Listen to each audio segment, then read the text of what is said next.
Yeah. What's good, my peoples? What's good? What's good? What's good? We back. Uh, Salute to everybody in the building. Y'all already know what it is. Salute to my love, my honey bun, first lady of TWT. We TWT. What's good, honey bun? I'm gonna drop y'all flame in just a minute. Just do boxing TWT, my brother. Appreciate you rocking with the title. I updated the thumbnail because I was in the process of doing it, so y'all will see it now. It's probably updated. Uh, Salute boxing MMA 365, man. Appreciate your content and your how you interact with the chats, man. You know what I'm saying? You be dropping some good shit in there, man. So we can appreciate that, man. You know your stuff too, man. You know your shit. We like that around here. Mr. PSA Crush the Legend himself, my brother. What it do, my dog? Crush the Legend. Bruce Gas, Boxing Jazz and Mo. What's good, Brucey? My brother, what's going on? MP, what the fuck? TWT in the building, what's going on? My brother MPs, what's good? I'm gonna drop y'all flames in here. You know what I'm saying? Real quick, like, go ahead and do that for y'all.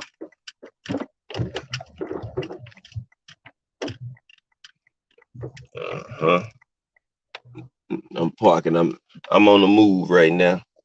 But yeah. I'm gonna drop these flames one time for the one time. Gonna do that. All right.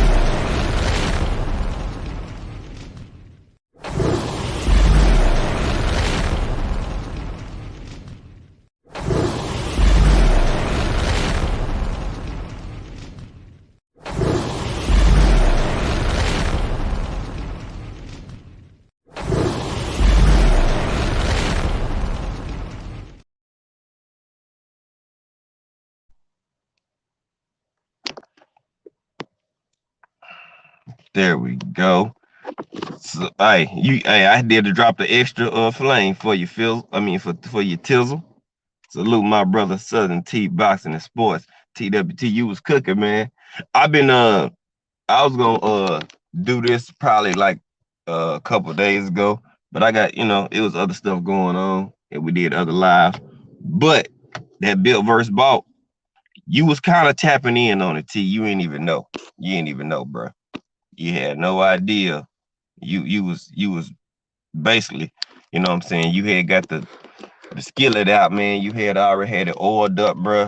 I'm talking about the stove was already hot, skillet hot. Only thing I had to come through and drop in the product, let it cook.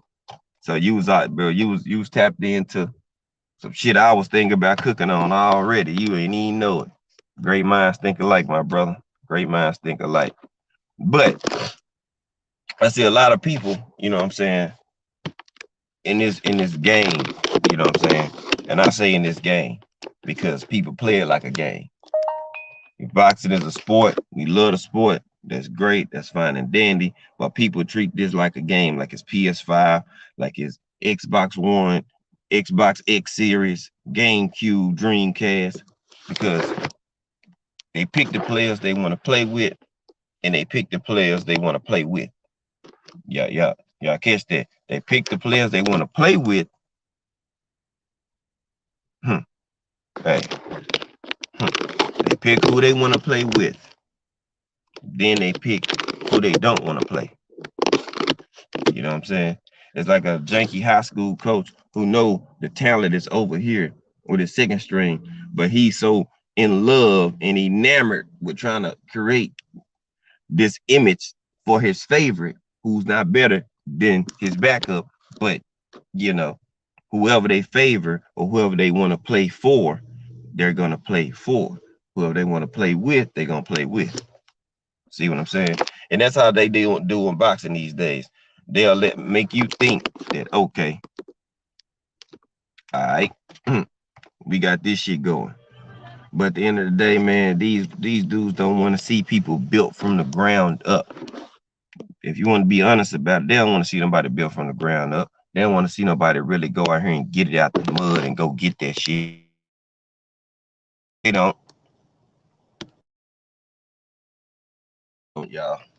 Unfortunately, this is what we got to deal with, and we gonna continue to deal with it. For instance, before I just get into the cook, look at how they was trying to play with Tank Davis about this contract shit.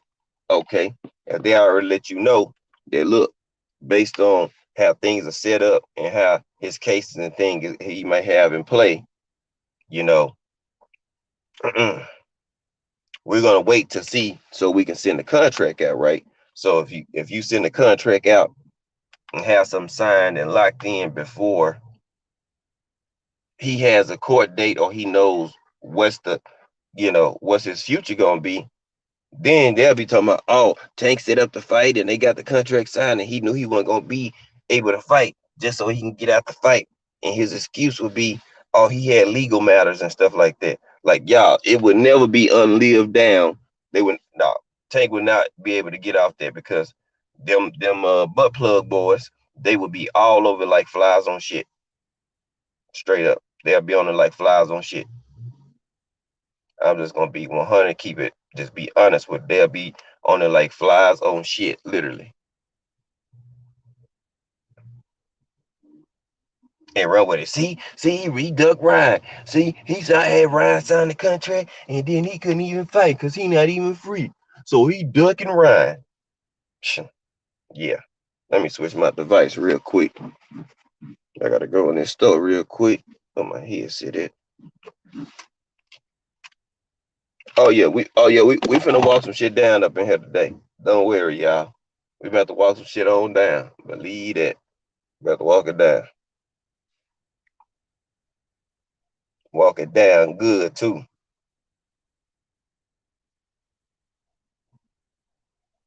Get my device set up.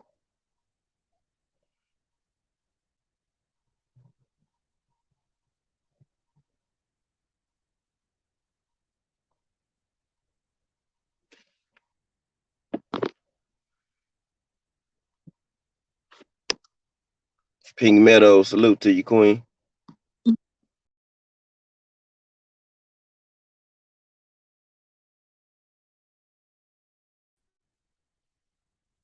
Salute to the Queen, Pink Meadows. Good morning to you, Eric. Oh, salute to you, fam. What's good with you, man? All right. So now let's get back to it. Now we good. Can y'all hear me clear? I done switched over devices and stuff. I know I gotta go over here and check my my live. I know it's yellow. Man, people really trying to shadow ban us, boy. Like, man, we can't even get rolling without nothing being green. Like, none of my stuff be green no more, T. None. I mean, literally, I can't even get one to stay green, bro. Not starting off, we don't do nothing wrong.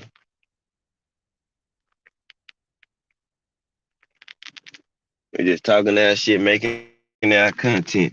Motherfuckers want to hate on that. I'm like, golly, boy, it's a sad world out here. But yeah, like I was saying though, Tank wouldn't be able to unlive this shit, y'all. They'll crucify his ass to the gills. If it was a signed contract and Tank got to go be on house arrest, or he can't, or he got to go sit down for a year or 6 months or something like that, man, they'll eat Tank ass up talking about he dug Ryan. He knew he was gonna have to go to jail or something like that. Man, you already know how it's gonna go. So I'm glad that they got exposed. Oscar fishnet, golden spatula, weird ass, you know.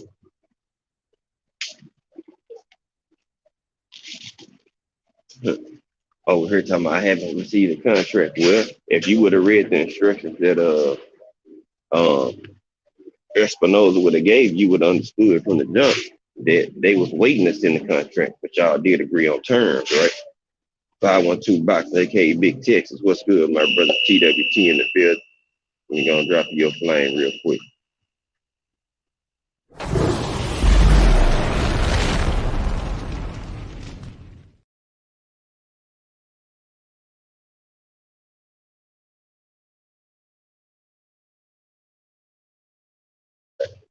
Okay, so yeah, Oscar should have read the fine print a little bit better than he did.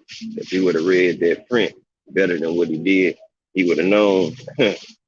He would have known. Hey, we waiting on this. We need to see how his future gonna pan out first. See, see what the logistics is of this, and see what they trying to do. Nah, this man want to come out and it's the deadline and stuff like this. Man, sit your ass down. Boy, you need the zone to bail you out, and that's how you making it. And golden, newsflash, if the zone is is in the red and losing money, and Golden Boy is in bed with them, what does that mean for Golden Boy? That'll be another live separately. So if they got bailed out by the zone and the zone is in the red, what does that say about Golden Boy? They ass is broke. So while Oscar trying to talk and do all this posturing and capping, you need this Tank Davis fight. You need this fight to help save your shit. You feel me? You need this Tank Davis fight. Why? You need to be bailed out, homie. Yeah, you need to be bailed out. Like like the zone already did. But guess what? If they broke, then y'all broke too. Or y'all gonna face some situations that's gonna have y'all in the red as well too.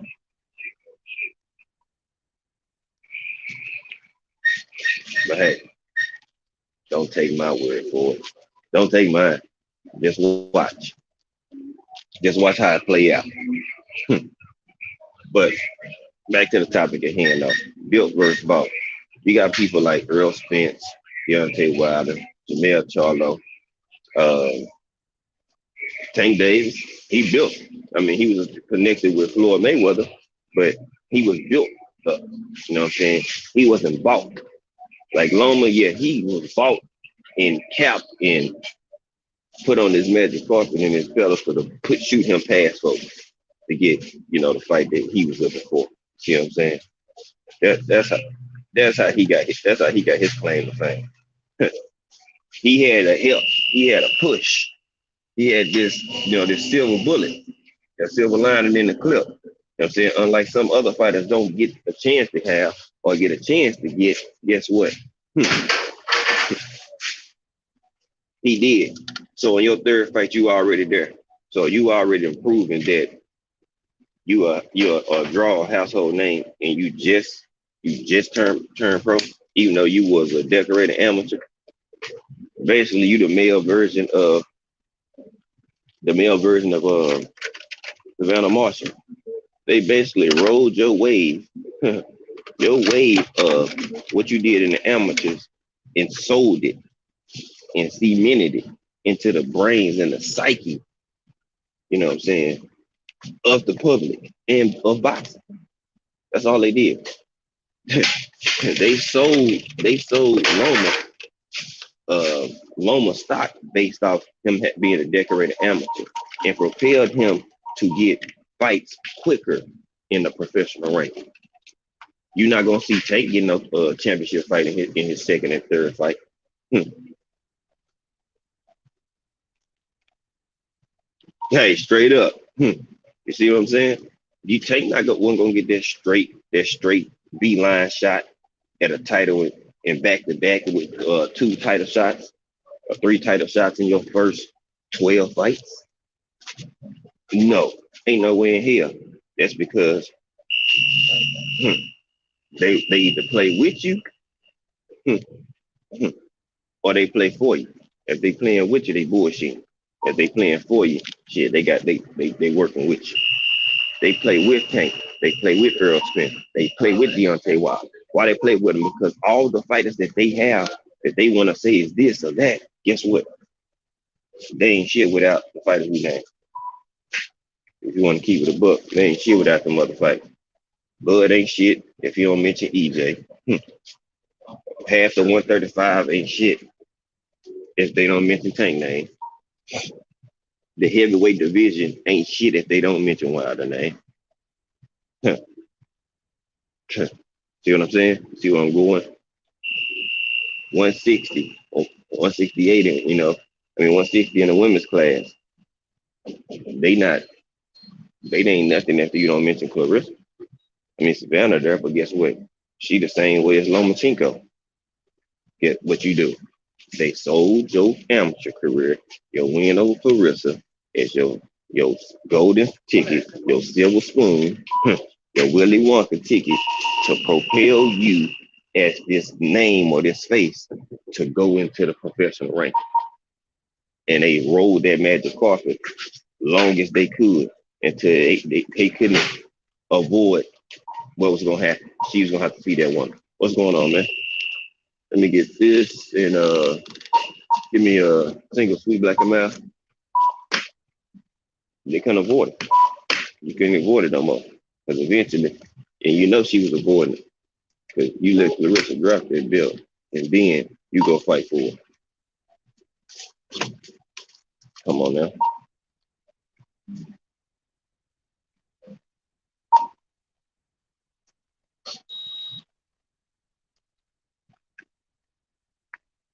Appreciate it, boss. They couldn't avoid it no more to the fact that she was gonna have to fight Clarissa. And see that's the thing. You can clout chase, you can do all this shit.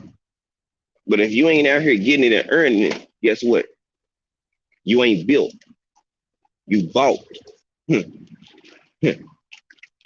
you ain't out here going to get it out the mud and go earn that shit, you a bought. You a bought person. You didn't build it. You didn't get it from ground up. Y'all didn't go hack away like it's a big ass oak tree until you get it down to your size where you can chop that joint up. You know how a big ass tree you got in the yard that you got stuck right there? Guess what? You can't just chop that big ass oak tree down with one hack. You gotta keep hacking away at that joint.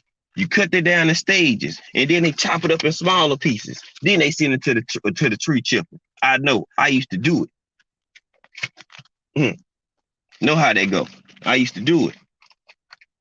You gotta have all type of straps and all type of things, especially if you gotta get on top of a roof and get up in them trees and start cutting that shit down. You see what I'm saying? But you got to do it in stages. You just can't do it. And that's how boxing is. When you a built fighter, you hacking away at them oak trees that's at the top of that motherfucker, right? That's the people that they put on the pedestal. They got a magic carpet ride straight to the top, to championship fights, franchise statuses, all this shit. That's a bought ass fighter. Knockout Boxing 86 TV. What's good, my brother? What's going on? I got you, dude. I first class you a couple packs to Jersey. You might get them in about 48 to 72 hours, my brother. You feel me? You might get them about 48 to 72 hours. You know what I'm saying? It's gonna be a special pack, my brother. It's gonna be called Wishes, because G5 sent them joints. But it's a difference. Like all those stipulations and things that people have to have to become popular or for people to buy them as being that guy, that is what let us know that the fighter is not what they appear to be or what they're trying to sell them to be. Because if you're trying to sell a fighter more than you actually trying to give us and let us know who he is, we know he bought it. Because you know he a ball fighter, especially when the promoter or his team don't even let the man speak. They treat the man like a mute. You see what I'm saying? They treat him like a mute. Nah, he can't speak. We gonna speak for him or whatever. Because whatever narrative they want him to speak it. They want him to believe it. They want him to walk it, or her to walk it. And it's happening now. You see, Earl Spence, they would avoid it. Earl Spence was avoided for years. You know what I'm saying? He won the championship fights. He wanted to get in those positions so where he can challenge himself for those fights. Anthony Bolton, salute my bro. What's going down? But guess what?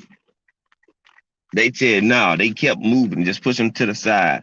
Y'all not Earl not ready. Keith Thurman staying away from him. Sean Porter, Danny Garcia. Everybody and their mama did not want to see no parts of Earl Spence because he was not. He was fucking shit up on his way up and has not stopped since.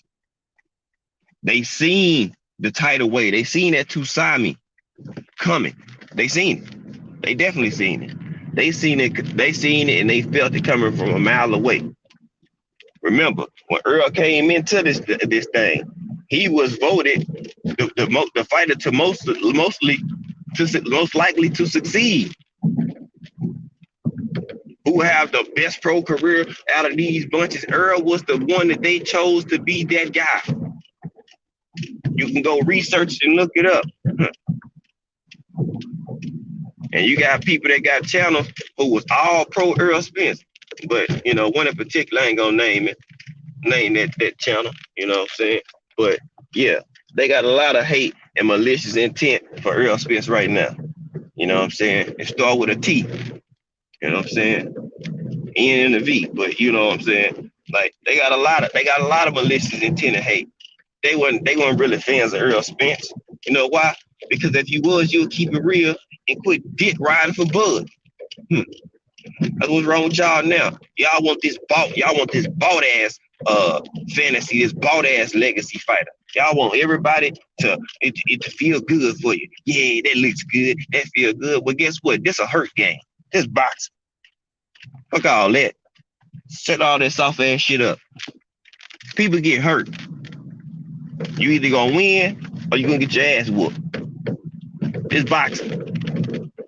Stop all that soft ass shit. Ain't nobody got time for that. Real talk. You know what I'm saying? And that's why the game is messed up how it is now. And I'm going to continue to call it the boxing game because it is a game. They play with you or they play for you. Those are my new phrases. You know what I'm saying? People play with you or they play for you. Which one? You pick one. They're going to play with you or they're going to play for you. Straight up. And that's why we still in the jacked up state now. And boxing still is, you know what I'm saying, playing tug of war. 1 minute we pulling for to the right side. The next minute we pulling back to the bullshit. Pulling to the right side.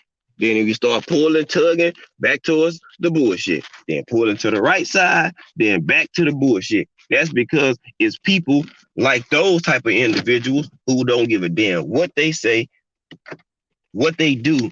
It's all about them getting views and clicks and people saying that they dropped it first and they the one who said this or they the one who said that. We don't give a damn who said it first. Just give us the proper information that we need. That's all. That's all you got to do. You ain't got to do nothing more, nothing less. We ain't asking y'all to give us a stake or a percentage of your channel or nothing. Man, give us real shit, real content, something that we can use. But they don't like the bill fighters, because they're bill fighters. Guess what? They appreciate it. They hungry. You know what I'm saying? People like Earl Spence, Deontay Wilder, Tank Davis. They hungry. Loma not hungry. AJ not hungry. Canelo not hungry. Come on, man. These dudes ain't hungry. These dudes here still getting pushed. They still getting they magic carpet ride. Everybody else got to take the stairs, but these fighters get to take the elevator. They got the passcode, they got the keys, they got everything.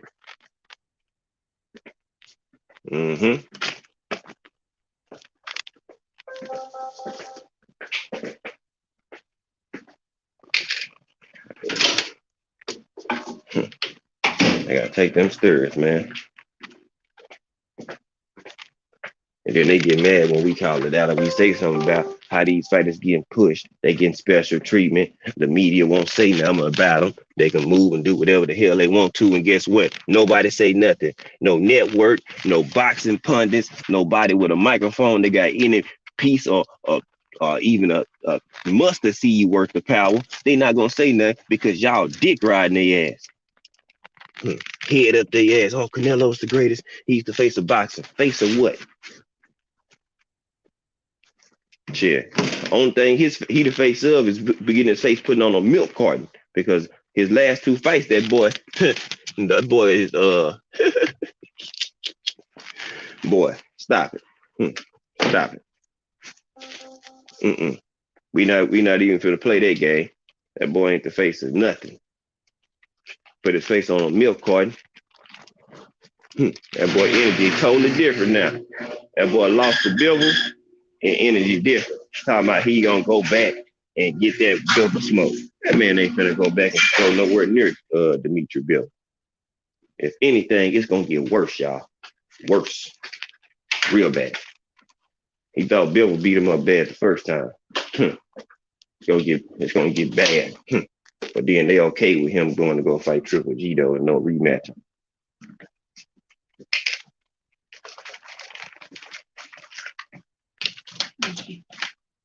That's enough? Or you want some more? That's too many. You put me in there. Move my black cup out there. Black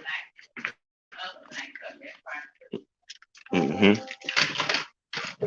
You know me, I just be grabbing them joints.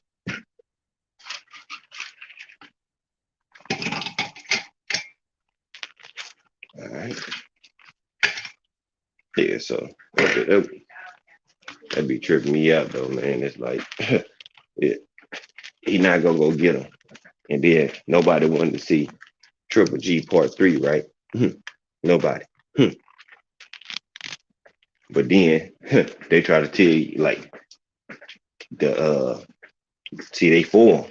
So of course they gonna give him an extra little hall pass that other ones ain't gonna get, right? So when it comes time to, you know what I'm saying, bringing stuff to light or bringing it to the forefront, guess what? They're gonna sweep it under the rug and try to make it seem as if he did boxing some justice by giving us a Part 3 of Triple G. No, that was a vault plan, because that's something that Eddie Hearn put into play. Remember, Edward Hearn put that whole Triple G Part 3 into play because he sold that as a selling point to get Canelo to come to the zone. Remember? Oh, let's not forget that. Edward Hearn put that in there. Remember when Canelo was signed to the zone? Part of the selling point was you can get fights with Triple G and Andre, and you see what I'm saying? Remember that? Talk to me, y'all. Remember that? They trying to sell that. Oh yeah, he's gonna be the biggest fights. He got this big contract. He got the fighters over here he can fight, who had the belts, and guess what? Nothing happened. Absolutely nothing happened. Absolutely nothing happened, y'all. Nothing. He finally fought Triple G years later when he didn't even want to fight him. Didn't even want to fight him for the third time. But guess what? He had been bought. He signed that contract. My spirit told me I gotta come over there and walk in that door and start get praise time so that he was bought. He signed that 11-fight contract deal. He was bought. Good alley hoop this morning, T. Good alley hoop this morning, T. I'm telling you just don't understand. Boy, you alley hoop this conversation right on up, bro. I was already thinking about it, but let's put some more emphasis on it. When you bought, now you don't own yourself no more. You belong to somebody. That's what they leave out. When Canelo signed that 11-fight deal, he sold himself to who? He sold himself to the zone. Matchroom. You know what I'm saying? That's who he sold himself to. Because you believe that they was going to try to make those fights for you, but you didn't get them. We got a whole bunch of extra stuff. You're not in control no more. You was getting your salary, your guaranteed, but just because you get a guarantee because you have sold before and that's what you've been making, that's your base. Your base been over 20 million for years now. So they're gonna have to pay you at least 20 million. They can't give you nothing less than that. Come on now. Even when he had his pay cut, it went from what 40 or 35 to 20. Remember? Come on now, y'all. We do this, bro. We do this in our sleep. Real spill. We do this in our sleep. I don't think they know. We do this in our sleep. So when he sold and signed that deal with Matchroom, bro, you gonna get whatever fights they gonna give you because they gave you all this damn money. Who not gonna if they give you that much money, 300 something million over all these fights? You think that you gonna just not gonna fight, or they not gonna get you to fight somebody just so you can fulfill that contract? Yeah, come on now. But guess what? They did, but they did it the wrong way. Because if you would have put fights in there and made fights that was favorable that we wanted to see, you would have had a different outcome, a different result. Because if you signed that big 10, 11 fight deal and he actually would have fought Andre and Triple G right then and then got a Charlo, then that contract, shit, it's actually beneficial because you got the fights you want or the fights that the fans have been asking for or want. Then you think you're making money now. If he would have fought Andre and Charlo, Canelo would be a way bigger star. Jay Cooley, what's good with you, man? Salute to you. If he actually would have fought the dudes, he would have been cool. But that's the difference. He never wanted to. The people who bought him wanted him to fight who they wanted to fight. So when they give you all that money, shit, you ain't got no choice. They gonna pay you good, but you gonna fight who they tell your ass to fight. Canelo don't pick his fights. Reynoso does, and Canelo agrees with him. So I mean, I'm just saying, make that make sense. Let that simmer on your brain for a second. Just let that simmer. Reynoso picks his fights, not Canelo. Canelo agrees with Reynoso and goes from there. So who really the boss? I would think it'll be Eddie. But everybody wants to say Canelo's the man, he the face, and he the boss. He don't even select his own fights. Oops, sorry. He consults with Eddie, his manager, his trainer.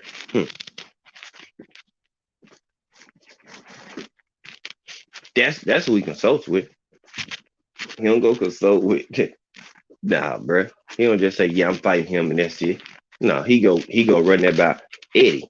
And Eddie will let him know if that fight's too dangerous. Just like when he was talking about black fighters are too difficult. Y'all remember all these things, y'all? Y'all remember these statements? Eddie Reynoso talking about who? Like Charlo and Andre, they move, they athletic, they move too much, and all this other stuff. Yeah, black fighters are difficult to fight and win against. Yeah, he told us that himself. We didn't say, hey, you gotta say this or put no gun to his head and say you gotta say this. He said it on his own. He insinuating and letting us know how they think. They don't have to say everything all the time right out. Look what he's saying. Black fighters are difficult, and basically he's saying, look, it's hard to fight black fighters. We got too big of a risk and a chance of losing. We don't want that. Point blank period. That's what they saying. You ain't gotta make up nothing. That's what they saying. Black fighters a little bit too difficult. They're a little bit too athletic. They cause too many problems, and they want to say they run if they can move. Right? That's what they tell us. Oh, they runners. They move a lot. They don't want to fight. They don't want to fight. Well, Eddie, you said that. We didn't make nobody. See, that's what I'm going to keep grilling y'all. These people are saying it out of their own will and their own merit. We not making nobody say nothing. They saying all this stuff on their damn own. Eddie, you said that. We didn't make you say that black fighters are difficult. You see what I'm saying? Tay Tay, Queen of MMA and Combat. Salute to the Queen, Tay Tay. What's going on, Tay? Trap Media. Trap Media. Canelo is a big fighter in boxing. Yeah, I know you're a Canelo dick rider, bro. But Trap, you cool though. You cool dude. But I know you love Canelo. I'm just gonna glaze right over that. Hmm. Graze right on over that. I'm not even gonna give that any attention. Hmm. You don't have to agree with what I'm saying. The biggest fighter in boxing, no, he ain't. Your guaranteed purse don't make you the biggest boxer. No, it doesn't. You can be the highest paid. Being the biggest and the highest paid is two different things, bro. Hmm. Two different things. And that's where y'all don't. That's where a lot of y'all are lost in translation. Hmm. Y'all think, oh, because you get a guaranteed purse, it's bigger. Hmm. Okay, all right. Well, they made this possible for Canelo. Once he fought Floyd and Floyd handed him the keys, he did do some work. I ain't gonna say Canelo didn't do no work, but he stopped. He stopped doing work. The country of Mexico kept helping him get these numbers in these pay-per-views. That's what helping him get these numbers. Why you think he want to get all the pay-per-view buys and shit out of Mexico every time he fight? Catch weights and you know what I'm saying, weight rehydration clauses. Nobody doing this but Canelo. Oh yeah, he the champ, but you fighting not even at your weight class that you say you can't make. Then you turn around the next fight or two, and then you fight back at that weight class. Man, get that sucker duck ass shit up out of here. I never said the man couldn't fight. He can fight. He damn sure can fight, but he damn sure ain't the face, so he ain't the best.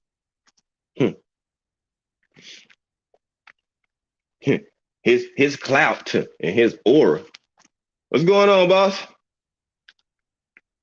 His clout and his aura of the person he fought in Mayweather and a few other older Hall of Famer fighters.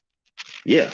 Other than that, in our era, who did he fight that we wanted him to see?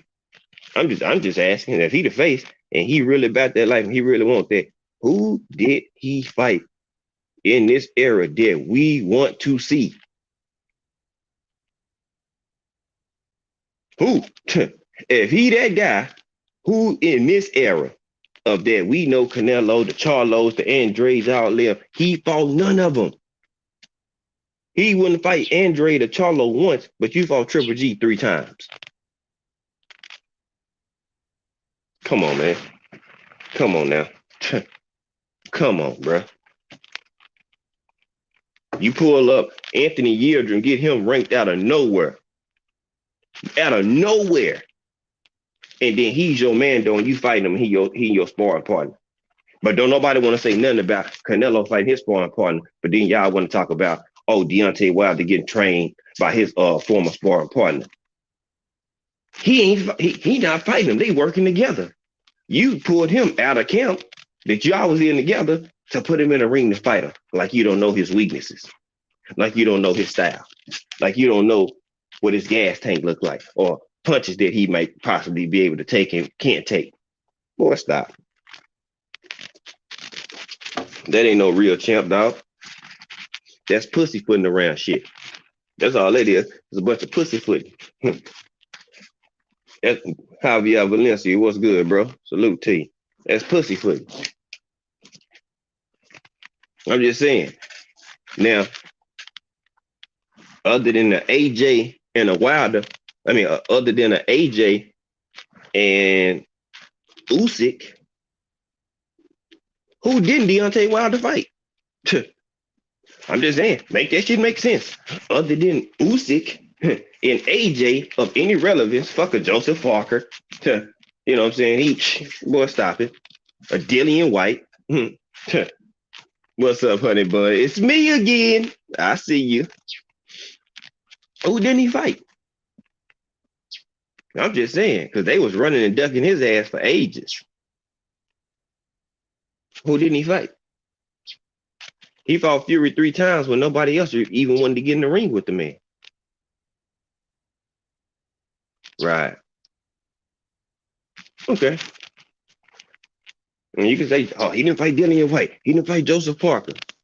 They not on the level of AJ, Wilder, and Fury. Or Usyk. Those the best 4. Everybody else fall in after that. I'm just keeping it a buck. And the only person he didn't, he didn't get Usyk. He didn't get AJ.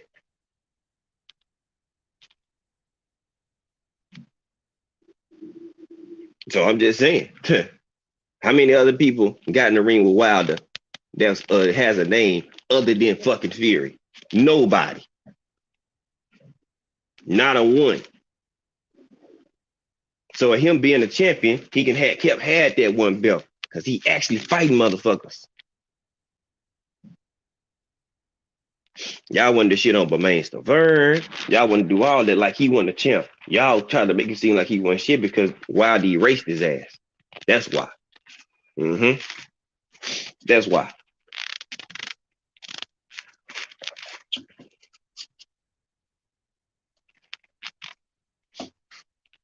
Mm-hmm. But I get it. It's how it be. Then you add Earl. Other than Thurman, Boots, and Bud, who didn't he fight? He about to fight Keith now. So you add on. So look at it. You got Keith, Danny, Sean. All three of them fought each other. Ugas. Ugas fought Porter. See what I'm saying? Kell Brook. Kell Brook fought Sean Porter. See, I'm going to see the correlation and all this. Jay Gibson, my bro, TWT in the building. What's good with you? Drop you the flame real quick. Drop you in, take one.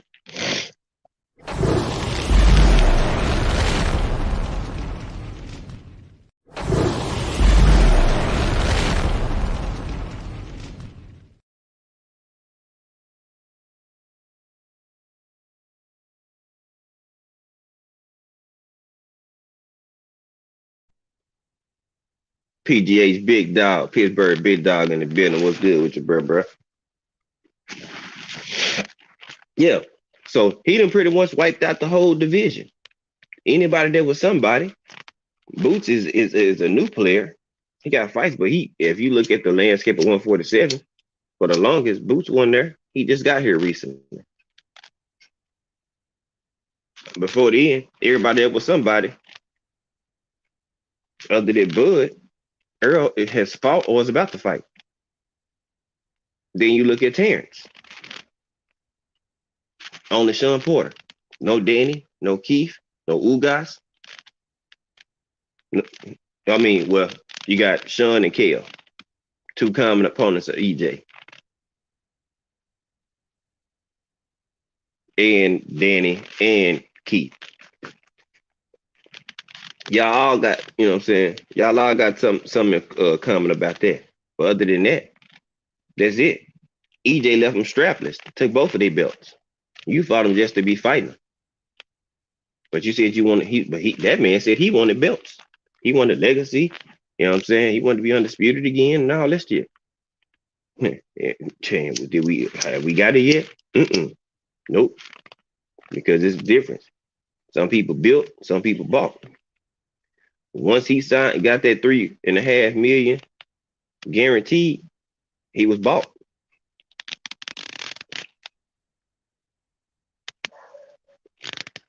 He was bought. Bud sold himself to Top Rank, which made him a purchase for ESPN Top Rank and Bob Arum. So now you have been bought. So now you're gonna do what the fuck Top Rank and ESPN say. Yeah, because you got more money now. So you're gonna have to fight.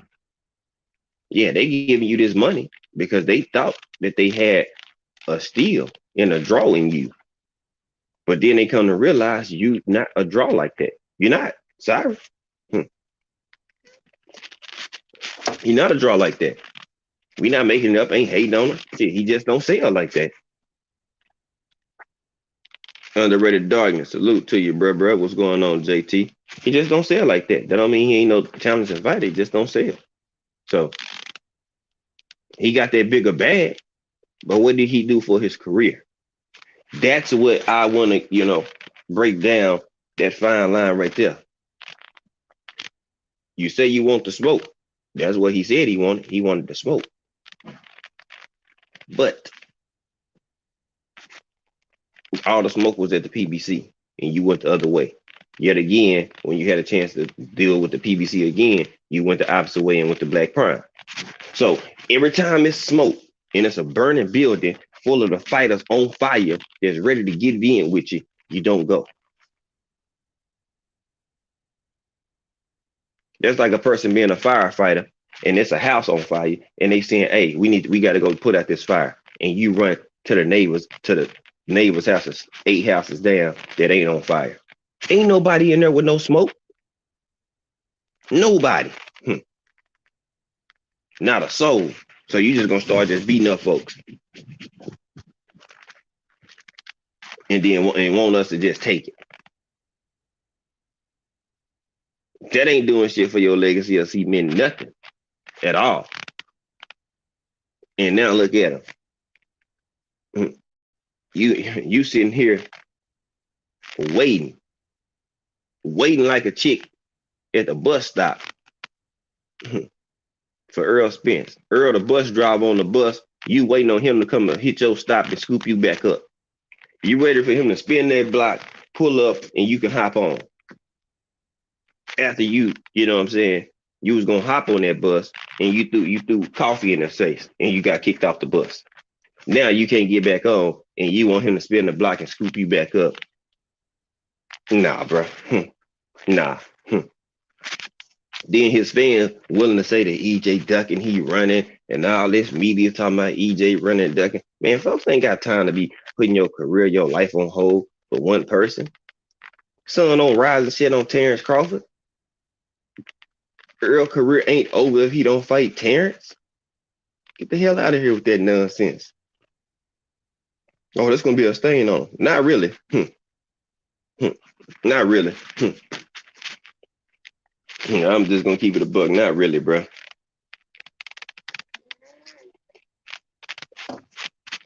Keep it all the way funky. Bud ain't got shit but built weight class and accolades. And made some money and some skills. Other than that, and being saying that you pound for pound number one. That's it. That's all you got to your career.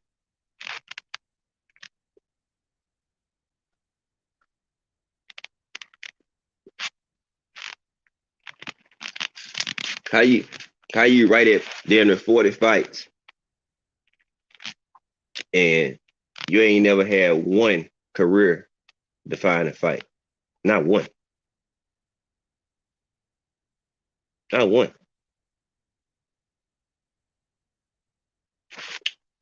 Y'all want to talk about EJ possibly leaving 47 and moving on up.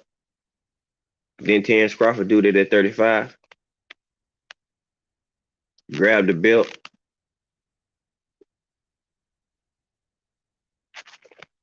And moved up. Went to 35. Went to 40. Got the belts. And then guess what? He dipped. He didn't defend it against no Matisse, Mikey Garcia, AB, Regis Prograde, none of these guys. None of them. You left 40 and went to 47. Yeah, you might have got your undisputed and shit like that. But you dipped.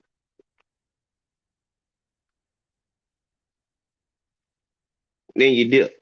I ain't mad at you. But you didn't wipe out the division. You didn't beat the top guy. Look who he fought for his belts. Look who he fought for his undisputed titles at 140.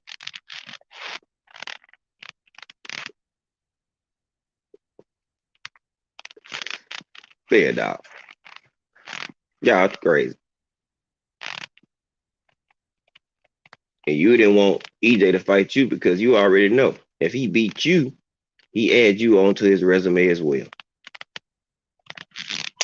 And then if people bring up undisputed runs, they're going to say EJ fought Kell Brook, Sean Porter, your Dennis Ugas, and Terrence Crawford. That kills your undisputed run. It kills his undisputed run. He don't want EJ to get that off of him. That's why he is in the bought category because he allowed himself to be bought, allowed himself to be bought just so he can try to, saying, avoid or misuse or clout chase off of Earl Spence name. Come on now. And folks okay with that. You built your career or your real fame off of Earl Spence name. Your accolades, wasn't nobody even caring about that so much. They started caring about it when you was talking about Thurman, Pacquiao, and Earl Spence. That's when your career took off. Pacquiao and Thurman fell off the map. Earl Spence stayed on the map, and y'all connected y'all name and y'all put y'all claws in his back and rode the wave for the last 5 years, and still doing it. And the media is okay with doing it. When the media is in agreement and supporting you for the sucker moves you make, you definitely bought. Because they bought into it and so did the fighter buy into it. Bought. That ain't built. That's a creative player.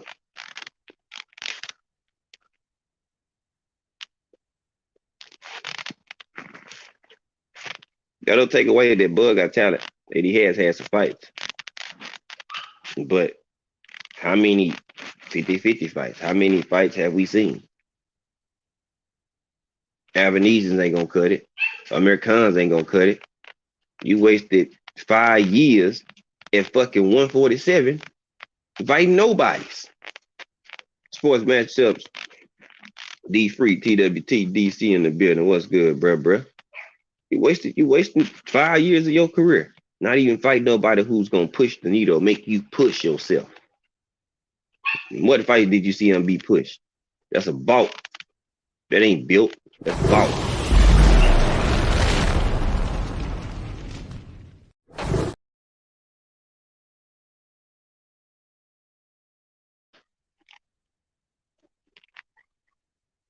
Then let's shift to Ryan Garcia. What has he done and shown up? You'll pull out a fight, you'll clout chase off Tank Davis' name and never fight him. Look how long it took for them to even have a contract signed at all. Anything. And Oscar damn near fucked the bag up and lied to him again because he talking about we ain't getting no contract. But you overlooking and not listening and attentive to what Espinosa and them was saying to you, and you know the situation with Tank. Okay, if you know the situation with Tank, then you know that y'all gotta let legal matters shake out before they go ahead and get a contract signed. Because if y'all sign it and he can't do it, then now you can sue him if he go to jail.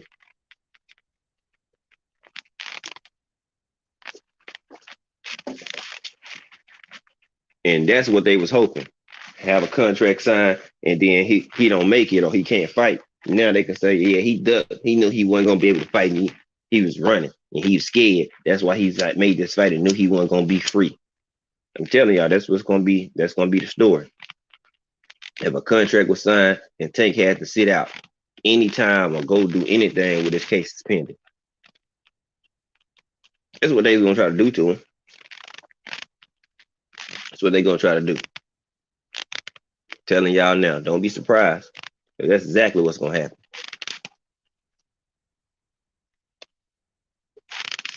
Oscar, Ryan,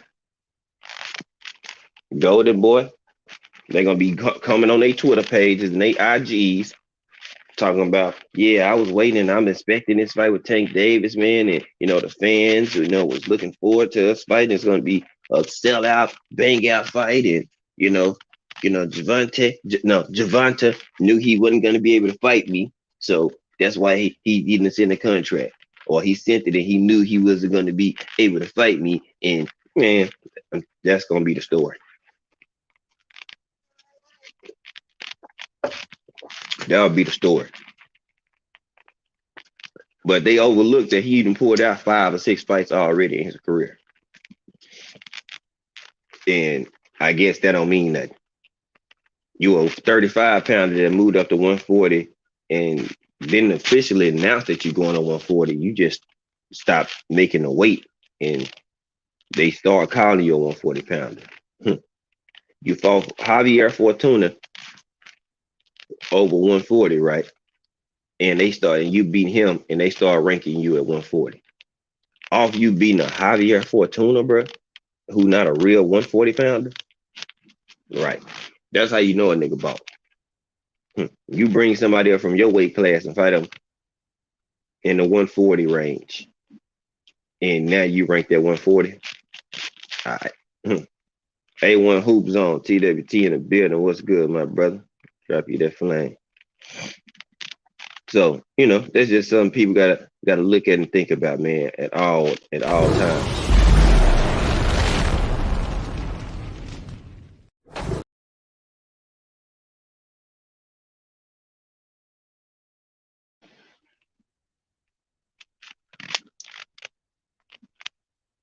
Mm-hmm.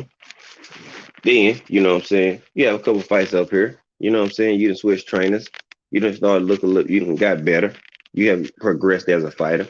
I can give Ryan Garcia's credit. Now, does that mean that he gonna have enough to beat Tank Davis? No. Hell no. But has he got better since he left Reynoso? Yeah, he has. Joe Goosen actually got him using the jab. They don't teach jabs over there in the Juice Crew camp. They just teach uppercuts, hooks, and loading up on shots on the heavy bag.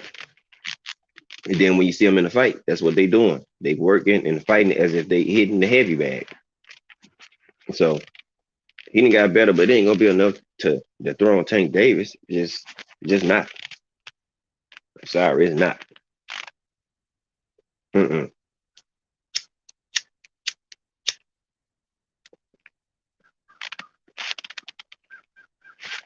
But you got the media who got this hype and this love for Ryan Garcia because Gatorade gave him a deal. Now, let's just think about this. Walk with me for a second. Ryan ain't a draw. He's not one of the biggest stars in boxing. They sell him as a big draw in boxing, but he really not. That's a bout fighter right there, right? So he's a bout fighter and they pushing a narrative for him. Why Earl Spence, Tank Davis, Deontay Wilder, either the Charlos, not even Canelo got a fucking Gatorade deal, but this guy gets one. Ryan gets a Gatorade deal. Who ain't doing shit? Ain't done shit in the sport at all. Not a nothing. Nothing. Ain't never held no belt, no nothing at all.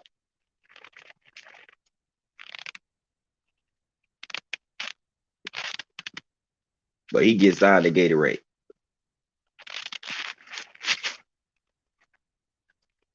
Let wrap y'all mind around that shit. Not Wilder, not EJ, not none of these undisputed or unified champs, Charlo, nobody. Not even a cool boy Steph. Shit, not even an Inouye got a Gatorade deal, but Ryan get one. And he ain't been actively. He got the deal when he was pulling out a fight and got the deal. Come on now. Now, if that ain't no bald ass fighter or no created career, get out of here. The man was pulling out of fights. Had got dropped by Luke Campbell, pulled out of the Fortuna fight, and still got the fucking Gatorade deal. $10 million deal. Say what? $10 million deal? They trying to create a perception and an image that these fighters that they pushing are above the fighters that they not even better than. That's how the game goes. They sell and they promote and fix and put a fighter on a pedestal and put them on the magic carpet, and they on the same page. Whoever the network is, they gonna push the same narrative, the same topics about that fighter. And they're gonna keep doing it until people start to believe it. And then once people start to believe it, now it gained legs. See, before people started to believe the Ryan hype, they had to sell it so it can gain legs. Then it's walking. It's a walking topic now. Then it went from walking to jogging. And then it went from jogging to Usain Bolt sprinting. Then it went from Usain Bolt sprinting to being on a G6 jet, and it flew off. And it went from a G6 jet to a NASA spaceship, and they blasted this shit off. That's how shit grow. Hmm. Cono Loco, salute to you, man. What's good with you, Loco, man? That's how I go. It take off. They create narratives and agendas. They sell it. They slap you with it in the face day after day after day after day after day after day, and they get a lot of casuals to believe in the shit. They not doing their homework and research on their record, on their resumes and who they fought and the stuff they are part of. They just see that their ESPN, a big network, keep talking about him, so he must be good. So if ESPN keeps saying he good, that means he good. That's why I say a lot of people, they casuals. If they see the ESPN banner or logo, they think it's positive or it's good information. It is what it is. Oh, I got you, T, for sure. Appreciate you, brother. You know what I'm saying? Appreciate you, my dog. That's all I'm saying. Like, come on with the come on, bro. Like, that's how they selling these fighters. Canelo, same way. Canelo actually fought more people than Ryan. So you can give Canelo some credit. But Canelo got to a point to where he's seen in that against Mayweather and Lara, there's certain fighters I'm staying away from. And he started to do that exactly to the T. You wouldn't can catch him in there with nobody that was gonna be athletic, that can but just a boxer puncher. It's not happening. So now, you know what I'm saying? They continue to keep boosting him up and supporting him, and no matter who he fought, Yildirim, Rocky Fielding, Liam Smith, to Callum Smith. I think he fought both of them. You know what I'm saying? So it's like you went to the UK bum factory. No disrespect, but them dudes, no, they ain't like that. Mm-mm. They ain't like that. Not at all. We don't care about Liam being 6'4", being way bigger than you. If you come in there fighting scared, then guess what? You could be a foot shorter than him. If you scared or you hesitant about fighting or letting your hands go, it don't matter if you 6'4". That make you 5'4". Because now this dude finna keep coming and press your ass and bang your ass out. Canelo not dumb. Like, okay, bet. Oh, he's scared. He timid. Say less. So now I'm about to press at this big ass dude. I don't have the best footwork. He don't have the best footwork. So we both don't have no footwork. So it ain't like it's a battle of the footwork or the movement. Now come to what? Who got the heart? Who got the will? Who got the gusto to try to be that guy or be that dog in the ring? Shit, he wasn't finna show it. And he wasn't proving it. So guess what? Canelo walked his ass down, fucked the 6'4" height in the way bigger reach advantage, and what did he do? Walked him down and beat him. Why? Because Liam showed us that it don't matter about your size, your reach, or nothing like that. That don't mean shit in boxing. It does, but it don't at the same time. If that makes sense. It means something because you have the physical advantage. It don't mean nothing if you don't use your physical advantage. See what I'm saying? See, Bivol, on the other hand, use his boxing ability and his reach and his height to his advantage. Why? Because he's a smarter fighter that wasn't scared. See the difference? Bivol was a smarter fighter who wasn't scared to fight Canelo ass. Took it to him, and guess what? put him on his back foot. See, Canelo, he played mind games.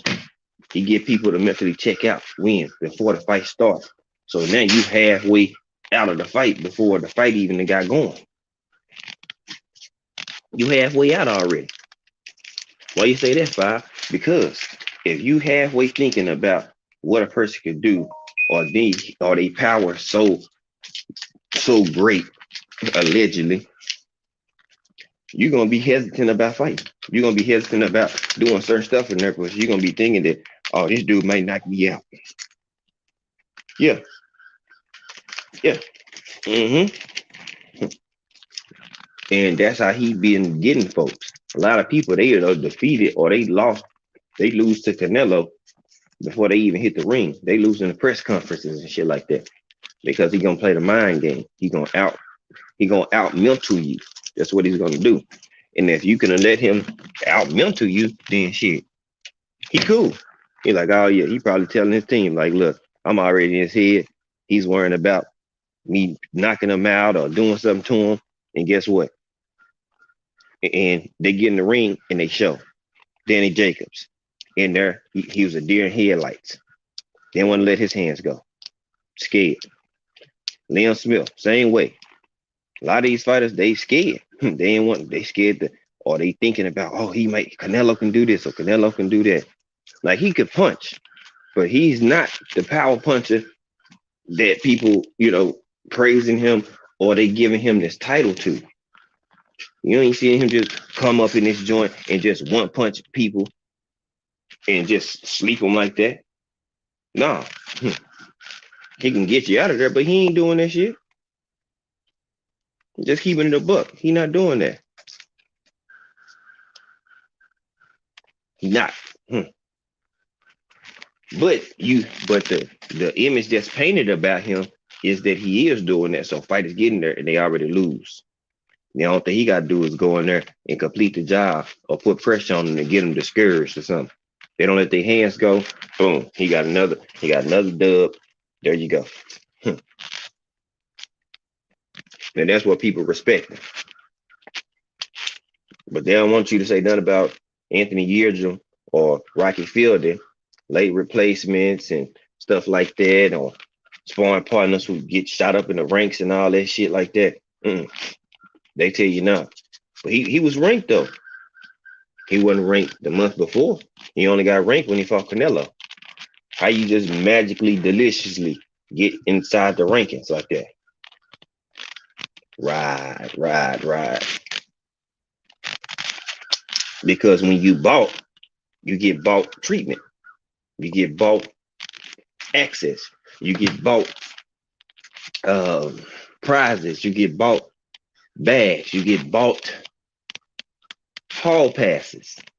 That's what you get. When you're a bought fighter, you get those things like that because the people that bought you are calling the plays. They pulling the strings. So yeah, they bought his ranking. They bought everything for that fight. And they want to tell you that, oh, well, he was ranked in the top 10 in the WBC. So, you know what I'm saying? This is an okay fight because he's a top 10 fighter. Well, he won top 10 before then. So make that shit make sense. Because when you bought, you get different treatment. You get different bags. You get different everything. Everything is different. You get a catered boxing career. Canelo was doing shit. After a certain point, his career became catered. They started catering to this dude. Like they was planning a wedding or something, or getting food ready for a wedding reception or something. They started catering to this man. Real talk. And that's how he started moving ahead and gaining more traction and ground and becoming a household name. Now, he did have some big pay-per-views with Triple G. He did have, was part of a nice one with Mayweather. But then after that, they have been going down, down, and down. Him and Caleb Plant, they had a good one. They did what, 800, 700, 800. That's a good one. It's a real good one. But after that, after the Caleb Plant, his shit has declined drastically. Guess what? Because he has lost. He has not looked as dominant. He looked human. He looks very beatable at this point, and people are now revering him as the pound for pound guy. Shit, you down to like 6 or 7 on ESPN list. Shit, we never thought we'll see you that low. Let's just keep it a buck. We never think we'll see Canelo not in the top 5 pound for pound. I didn't. I'm gonna keep it a buck. I never thought I'd see it. Because the way they love him and they praise him for every fucking thing.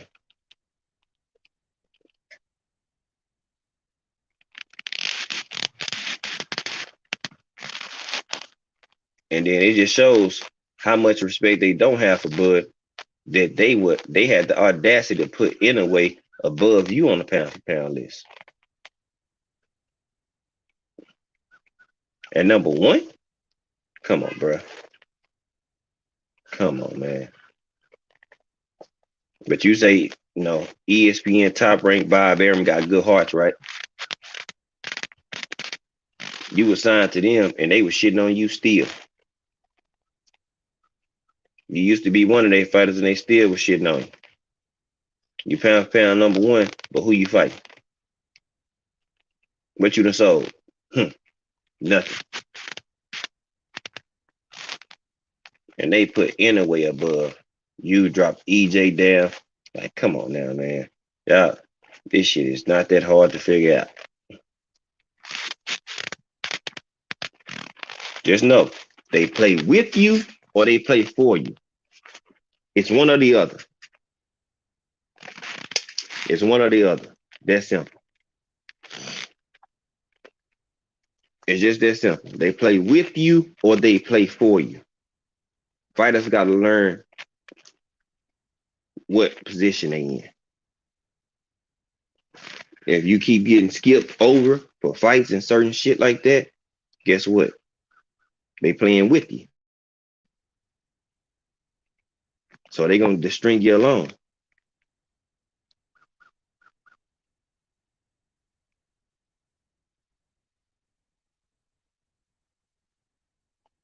Oh yeah. You wildin', boy. You wildin', Clarence. Wildin'. But that's my dude. It's all good, man. Yeah, you gonna have to redo that shit.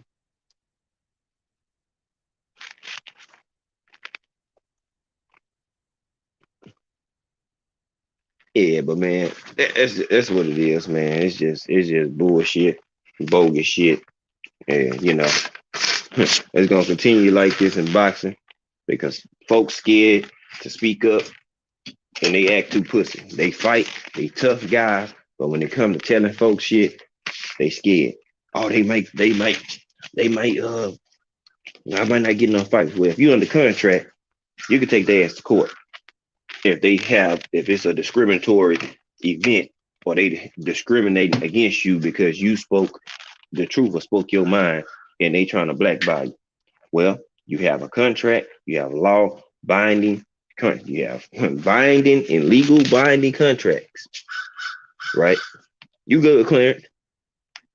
I ain't tripping. I was messing with you, but you didn't have to delete it. I know what you meant, dog. But it's all good.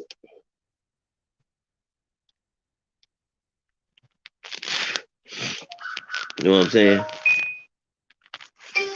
And why not take a person to court if they try to fuck you over and you got a contract and you got legal matters in black and white? No black and white, no business.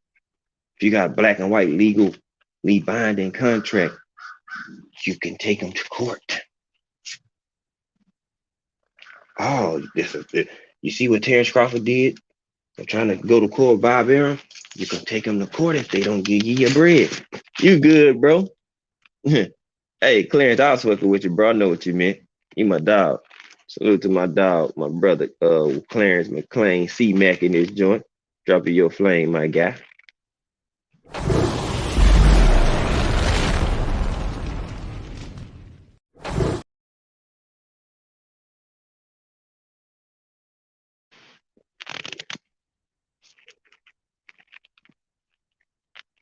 You know what I'm saying?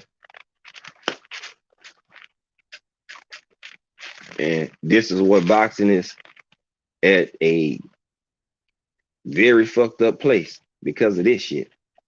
Because people that create narratives and do this shit and slander and try to belittle fighters because it's not the person that they favor in a position. So they hate him. They're gonna try to find anything they can to make them look bad, assassinate their character, or try to call them a duck, put some type of label or jacket on these fighters. Wilder has had it, Tank going through it, Earl going through it. But you don't see the public putting that jacket on Terrence Crawford though. I wonder why Terrence Crawford don't get that jacket. I wonder why Loma don't get that jacket from the public. I wonder why Canelo don't get that jacket from the public. Hmm. I wonder why. I wonder why Ryan Garcia don't get that public from the jacket. I mean, get that jacket from the public. Y'all see where I'm going with this now? Why certain fighters don't get shitted on from the public for anything? Because they were bought. They were created. They didn't build them up from stage to stage to get them in that position. Some of these guys got accolades for fighting for open belts. Not going to dethrone the champion, but fighting for open belts. You could fight for an open belt and fight the number 10 person. As long as if he got called for the Mando, you're going to fight for the open belt and boom, you beat him, you got a belt. But you didn't beat the champ. You beat somebody that was in the same place as you were, just at a lower rank.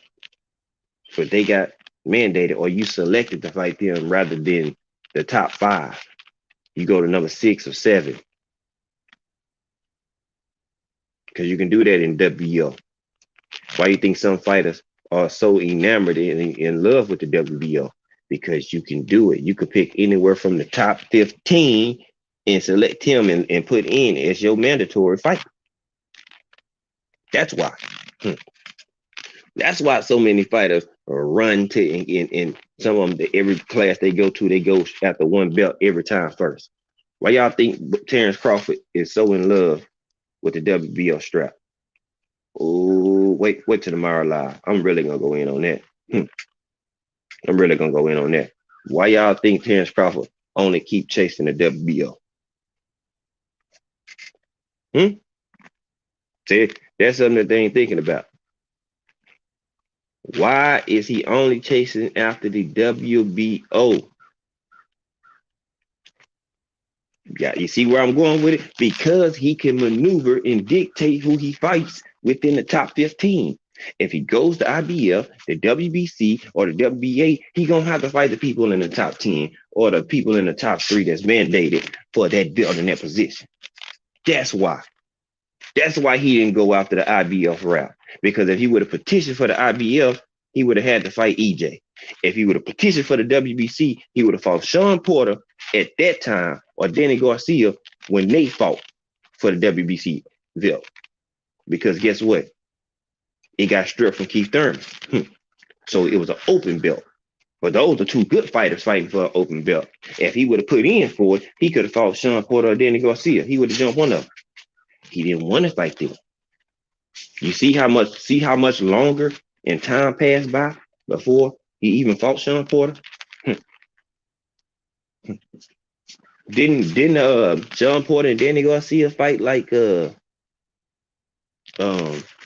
what 2017? Something like that? Give or take. Wasn't it like 2017? 2016, 17? Somewhere up in there. Somewhere up in there. And you fought Sean Porter in what, 21? So you let 4 to 6 years pass by before you fought him or wanted to try to fight him. Oh yeah, you already know Javier. Let that shit sink in. Your undisputed run. You fought for open belts. You fought at Dongo. You weren't gonna get that fight. LDBC members and others pushed hella hard to get you that fight. You had Drew and Blue Blood and them going to the headquarters in New York and petitioning and blowing up the phones, the emails, so you didn't get skipped over and they didn't put lipping nets in there and fighting Dongo because you weren't gonna get it. See, people that wasn't here, they don't know that a lot of the LWC was pushing Bud hard. Bud was the guy. They turned their back on folks that were supporting them heavy. Heavy. And he still wouldn't even come and talk to him. And they over here petitioning and pushing for you. But it's a fuck you though. Make that shit make sense. You said fuck us and other black folks or other entities that was actually pushing, trying to get you to fight. It took all this time and to this point. Now you okay and want to talk to Blue and shit. Come on, man. The same person that was pushing for your ass. Calling him and Drew and 7-8, BFTV, doing live emailing that man. And they changed it and you got the Ndongo fight. So a lot of people don't know that. They just think he just got the Ndongo fight. No, he didn't just get it. He had people pushing, literally pushing every day until they changed it. I can't make this up. Can't make this up, y'all. If BF or 7-8 or Drew or Blue or listen or in here right now, shit, they'll tell you they was doing this shit every day because they was believing in Bud and Bud was that guy. And they was rocking and falling behind Bud like crazy. Real talk. These events really happened and Lipiness was going to fight in Dongo. So come on now. I'm just saying, like, if y'all look who all he fought for these belts, bro. Who in any of them championship fights was a 50-50 fight. That is what makes us be like, who did you fight? And there ain't no disrespect. It's just facts. Look who you fought for your belts in all three divisions. And look who Earl fought for his belts in one division. You could take you fighting from Jeff Horn, look at all for the championship fights. Earl never fought for an open championship belt. All the titles he got, except for 4 of them, have been an open championship fight. He fought for an open or a vacant belt. All but 4.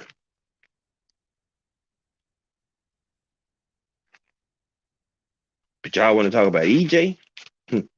Leaving food on the table, leaving a division when there's still smoke there? He did it at 140. What's the difference? You pull Gamboa up 2 division. Gamboa didn't have a belt at 130 and then move up to 120 to one at 130 and then move up to 35 and fight you.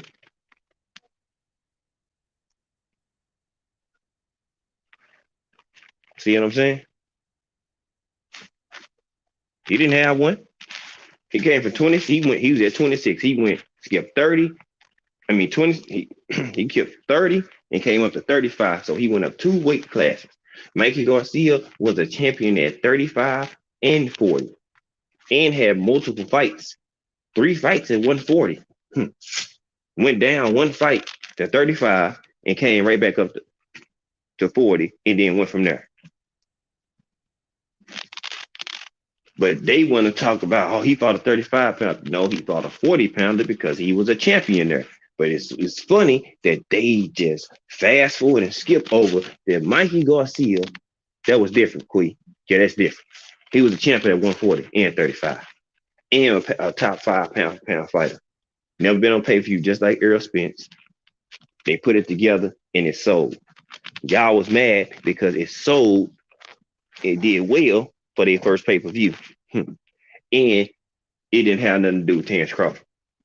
That's why they was mad. But y'all wasn't worried about him, wasn't fight easy like that.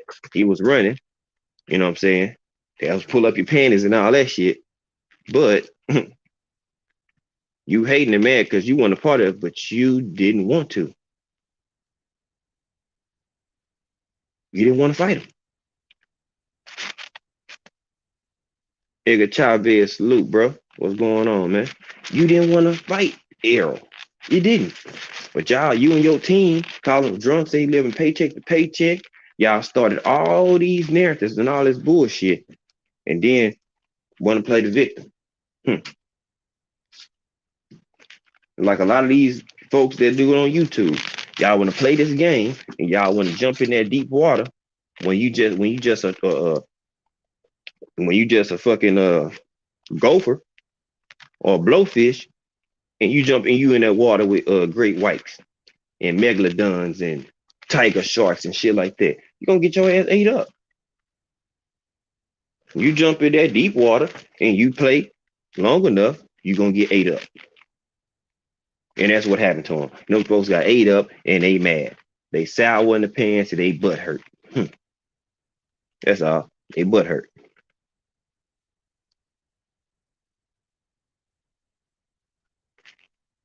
We get it. We know. Now look at them. Lost. Ain't got shit to show for it. Except your accolades. All you can hang your hat on. You didn't make 10 million. Never made 10 million. Didn't get it this last fight. Now what you got? Nothing. You're gonna talk shit about EJ and still hold your hand out waiting on somebody to grab your hand and say, come on, Terrence. Come on, Terrence. It's okay. It's okay, Terrence. That's what you waiting on. You want somebody to stroke your ego. You want somebody to do all this other shit. Like the sun rise and set on you. You need to be held to the same standards that Earl Spencer's held to. And they totally different. Totally different. You ain't gonna never hear ESPN saying nothing good about Earl Spence. Bud ain't even with ESPN Top Rank no more. And you still got his workers that work for ESPN still shitting on Earl Spence. You make that shit make sense. He not even signed to these folks no more. But you still got your butt buddies over there at ESPN who still on the same type of time. And you not even under the fucking banner no more. You ain't even signed to them no more. And they still doing it. That lets you know it's a hate. It's disdain and hatred. Mad hatred and disdain for Earl Spence and Derrick James and PBC. Massive amounts of hate. That's all this tells us. He not even there no more. Y'all not even business partners under the same brand or getting paid by ESPN together no more. At first, it was Andre, Tim, Bud, all y'all was getting paid by ESPN Top Rank. Now it's just Andre and damn bowling ball head Bradley. They the biggest Bud supporters. But guess what? They still getting paid over there. Bud not. But they still pushing for Bud. That's why I say he don't get the same energy that EJ get. Who in the media that has a major platform is shitting on Terrence Crawford? Nobody. They ain't even get on his helmet for fighting Avenesian. Not a soul. But they gonna try to fry Errol Spence because he's fighting Keith Thurman at a catchweight, or at 154, still satisfies his mandatory for the WBC because he's number one. Get stripped or fight. He can't make 47 now. But you got people trying to make arguments talking about, well, Keith Thurman never missed weight. So why else he gonna miss weight now? Shut your stupid ass up. You ain't realize that this man is way overweight. This man 175, 180. Think he's finna get back down to 147? No. 54 is the easiest weight that he can fight. Or the lowest he can go. I would EJ, even if it's getting harder to make 47. He never missed weight. Not a once. Even when he wasn't even fully locked in or engaged. He still never missed weight. See what I'm saying? He never missed weight. Not at one time. He never missed weight. So I guess Earl can't make 47 no more. That's why they fighting at 54. So he ducking Boots and Bud. Well, newsflash, Terrence, you about to get you're gonna get called a mandatory here real soon. I advise you to keep yourself fighting. I advise him to keep fighting. That's all I'm gonna say. Keep yourself sharp because if they call Boots as your mandatory, y'all want to talk about EJ fight or get rid of the belt, homeboy. You gonna have to fight or get rid of your belt. Hmm.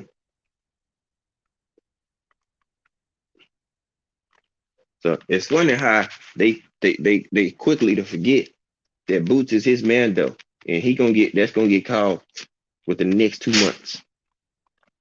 We almost in February be here, so with the next 2 months in April, that'll be your 16 months. You gonna have a Mando yourself, and Boots right there too.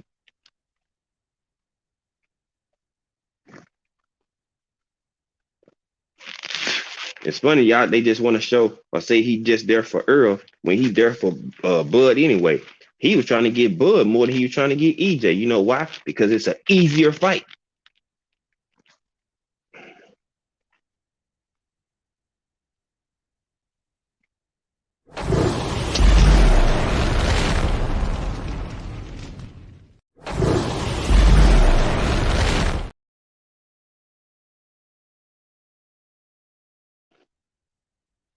It's an easier fight. But the only thing is, will we see it? They think it's just EJ. Nah, you got Terrence need to worry about Boots being on his heels because he was talking shit about you. I can do everything that you do, but better. I'm bigger, I'm stronger, I'm faster, everything. EJ, the only person that hit him up, FaceTime to make acknowledge the shit. Not Bud. Nobody else did. Everybody, man, he ain't this, he ain't ready, all this and all that. EJ, the only person that fully addressed this man when he made his claim to call and mention, he was asked about Bud and EJ. Oh yeah. It's funny how people forget that EJ, the only person that really addressed this man. Keith Thurman had amnesia and act like he didn't know who Boots was. Right. Bud act like he don't know who the nigga is because he young, he ain't ready. Woo woo woo. Same shit that you said about Virgil. Sean Clark, what's good with you, bro? Same shit you said about Virgil. Virgil called you out back-to-back fights. First you waited off, then next minute he ain't ready, and he young. That's what you said. So if he said he were going to fight you, why you didn't try to fight Virgil though? I'm just saying, if you want to just boost your resume, shit, that's a good name to put on there. Boots a damn good name to be put on there. But he don't want to fight no 50-50 fights, y'all. And he got his man fans fooled. Like it's fool's gold, y'all. They really believe and think that he really wants to smoke. He don't. Where in his career he showed you he wants to smoke with somebody that's gonna fight. Where? There's the difference between being bought and clout chasing your way and being put on a pedestal to get to the top. And that's what they did. You either bought or they clout chase you all the way to the top.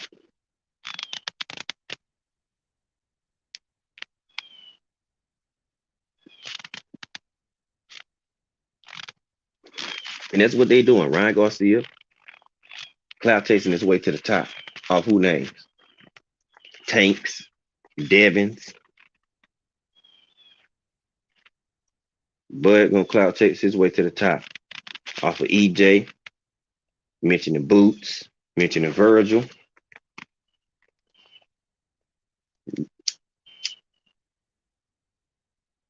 Who Boots Cloud chasing off of? He want EJ and Bud because that's the fights he really, really want. You know what I'm saying?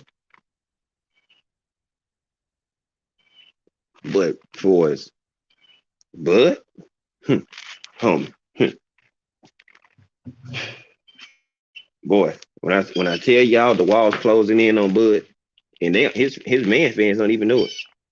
The walls closing in on him. They think they closing in on EJ. No, EJ is in a good position because if he get rid of them belts, he finna put pressure on everybody at 147. Who gonna drop their nuts and go get them belts? Who really want them? That's what you're gonna see. A sweepstakes for the 147 belts if EJ give up them three. Bud gonna try to hold on to that one unless he get mandated to fight Boots. Then, if he does drop one, he'll try to go fight for one of the other ones. And guess what? Yet again, you will still be fighting for open titles, not going to beat the champion. And then again, you have more open title fights that help you become the champion. And nobody gonna give a damn about it because he would get a belt. But they don't want to talk about who he fought for the belt. They don't give a fuck about none of that. They'll never care when it comes to Bud. Yep, I already, son, exactly. But he don't want to do that. And more people in higher ranking powers and officials in this business of boxing and just the boxing game, period. They telling you what they know because they do business with Steven Espinoza and they in a power position. They know shit. You think they don't talk to people when they ask about shit? Stop it. Some people got loyalty and not gonna say nothing because they don't want to fuck up their sources.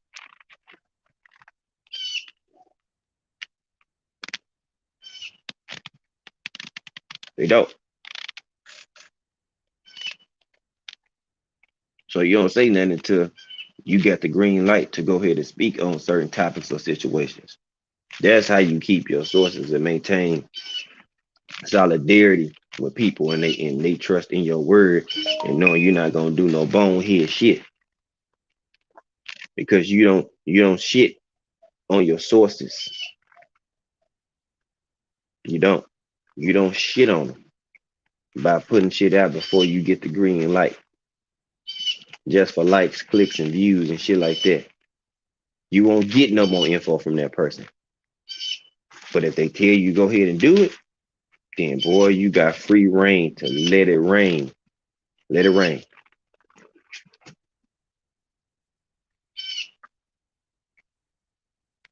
Oh yeah.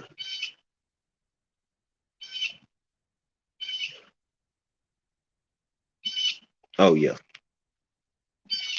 And folks still ain't got that shit yet. They still ain't put that together yet. Still ain't put it together yet.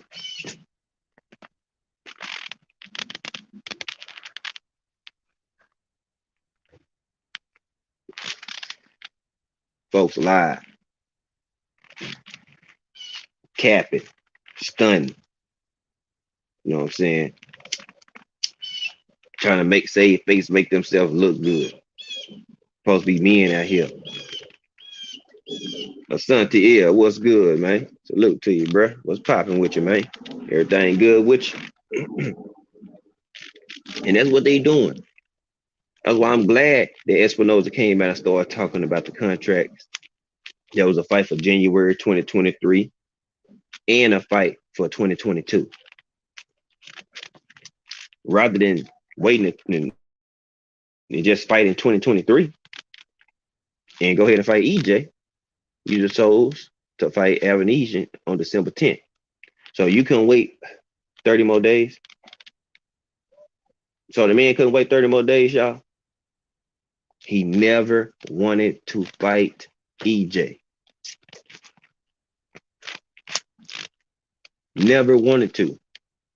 Again, built versus bought, and he part of the built versus bought. Even though he got skills, he part of it. Never wanted to fight. You turned down. And I just be trying to like really walk this shit down slow. Crock pot meal cooks on these lives to slow walk. Put the training wheels on. Put the helmet, the knee pads, the elbow pads on. Put all of it on. Just in case you fall, you got safety. You got covering.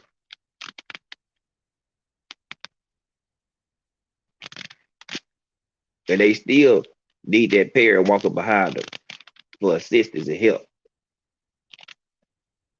You got on the helmet, you got elbow pads on, knee pads on, and you got me right here, right behind you. What you still scared for? And that's how I see some of these fighters.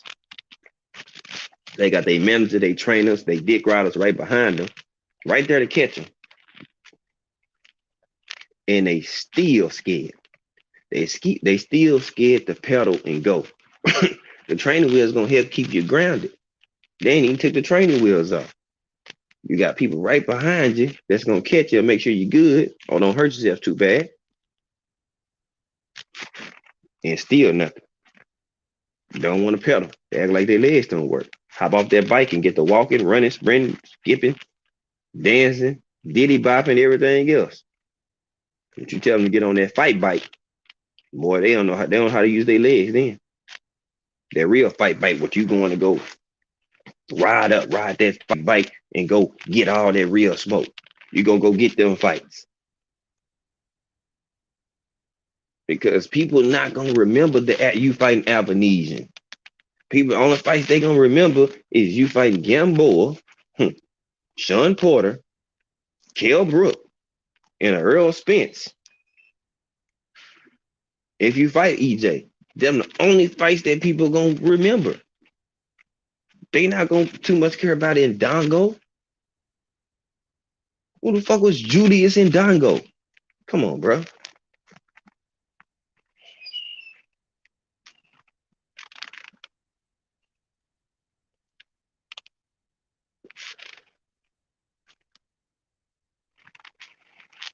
And see, they ain't gonna like this. See, this the part they not gonna like. You know how many fighters or fights that people will remember on EJ shit though? Kell Brook, Ugas, Danny Garcia, Sean Porter. They'll remember this Keith Thurman fight. They'll remember the Lamont Peterson, the Chris Algieri, the Bundu, the Van Heerden. When Van Heerden and Algieri was still somebody's when EJ actually fought them. See, they was actually still more relevant when EJ fought them fighters. See what I'm saying? When he beat them, look at their age. Matter of fact, you know me. I'm an actual factual. I'm a numbers guy. We finna go pull that shit up right now. Mm-hmm. Yeah. Mm-hmm. Tell this how you fry people without even you ain't gotta disrespect them. Not at all. You can cook people with facts. They gonna hate it. I mean, they gonna hate it.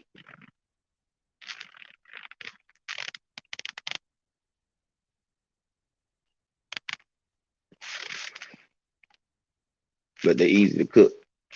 Real easy.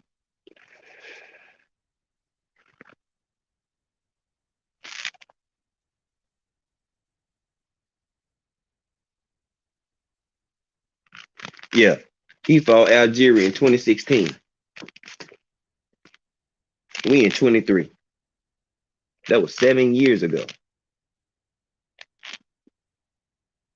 Algeria was like 40. He's about 32, 30. He's about 33 then. Still in his prime. He fought Van Heerden in 2015.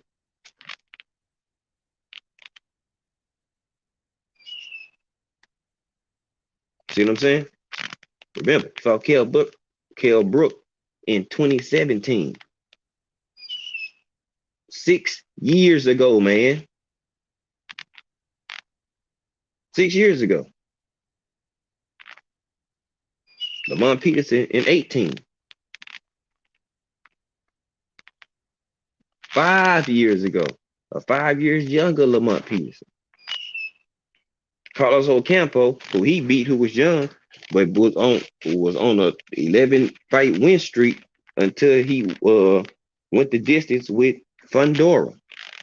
But people talking about who the fuck was Carlos Ocampo? He just lost for the first time since Earl Spence against Fundora, and he took him 12. But a better fighter and known fighter in Lubin got stopped.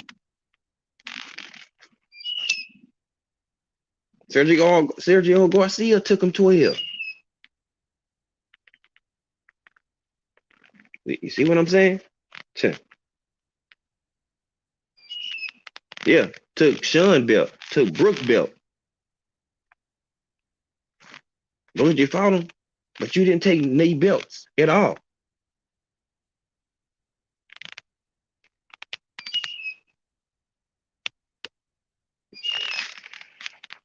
Kell Brook had Joe I split and talk it in 4 rounds. EJ wasn't even cut. EJ didn't get his first cut until he fought Sean Porter.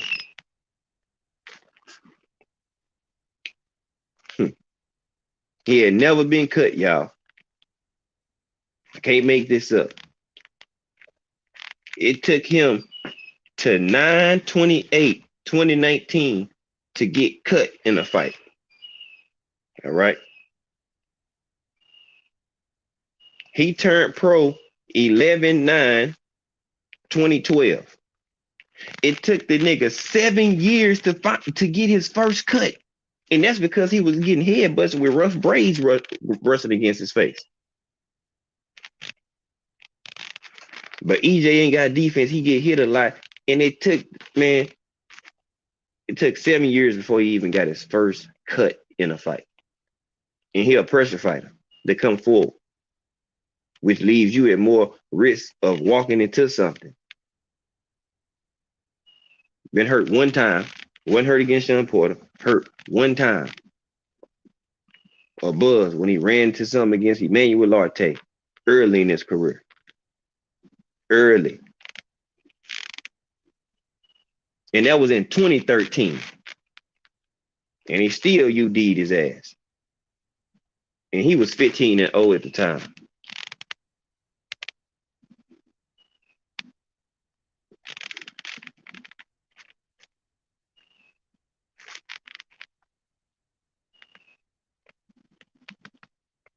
They hate it because they see that greatness, man. That's why they say that's why they hate it. And they always hate the ones that got the greatness and they built. Because see, when you built right,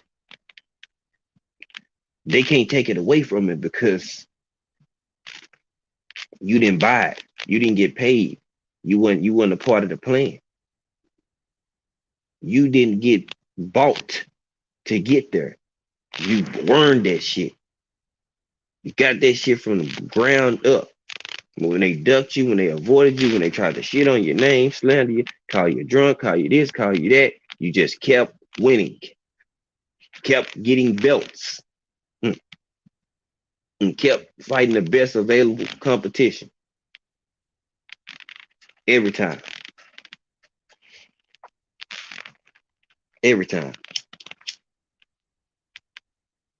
And still doing it. They can't take what they didn't build. You can't break what you didn't build.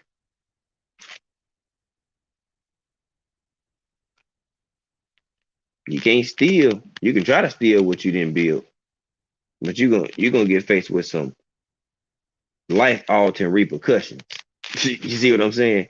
So you're just not gonna steal what you didn't build either. You can try, but yeah. So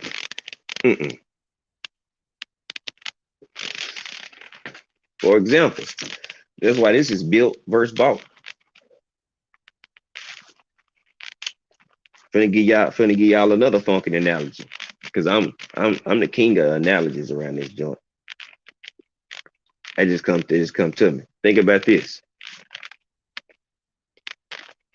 You can go spend 90,000 on a Hellcat Challenger or Charger, right? 90,000, wow. 100K, some 100K, red eyes, 100K. You can have all that horsepower and all that shit, performance, right? Everything up to date, whoop de whoop.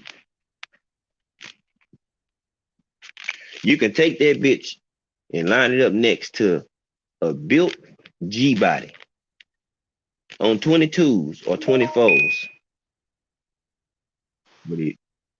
And you can spend 30,000, 30 to 50,000.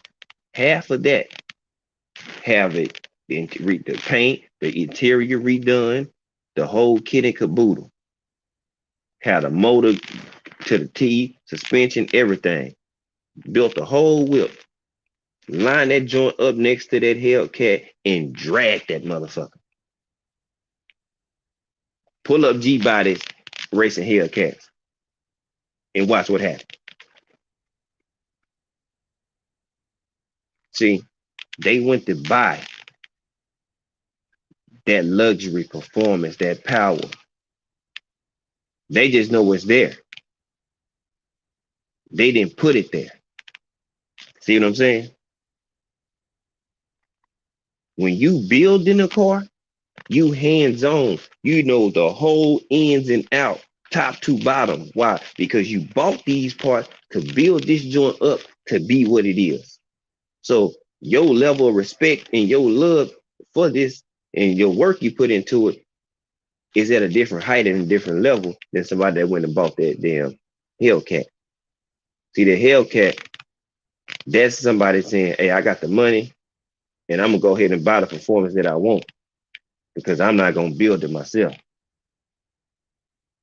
So it's like easy to hop in, like, fuck it, yeah, I'm good, shit, cool. I got 800 something, 900 horsepower, cool. But you didn't build it, so you don't know what's in it from top to the bottom. That's why people that build their cars, when something go wrong, they can tell you what it is, most likely, because they done replaced and did everything. Your level of respect totally different if you build that joint up from a resto, a rust bucket, just a frame and a shell, and maybe an old engine, and you rebuild that joint.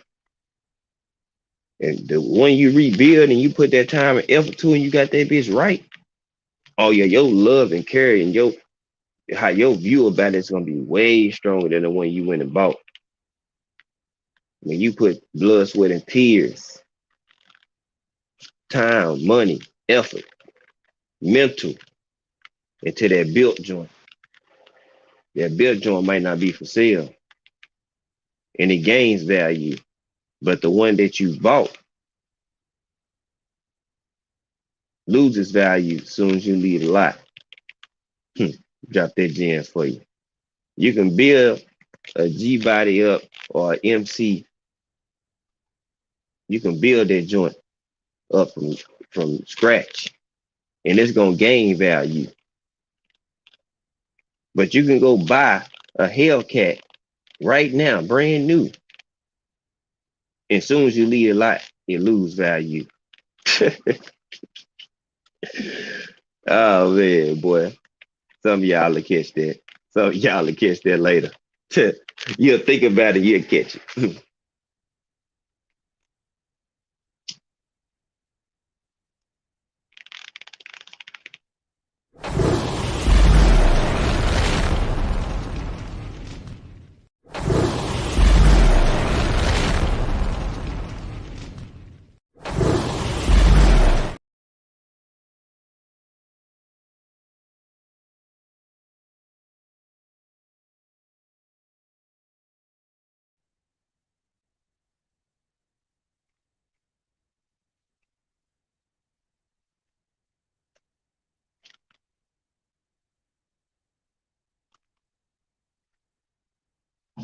You know what I'm saying?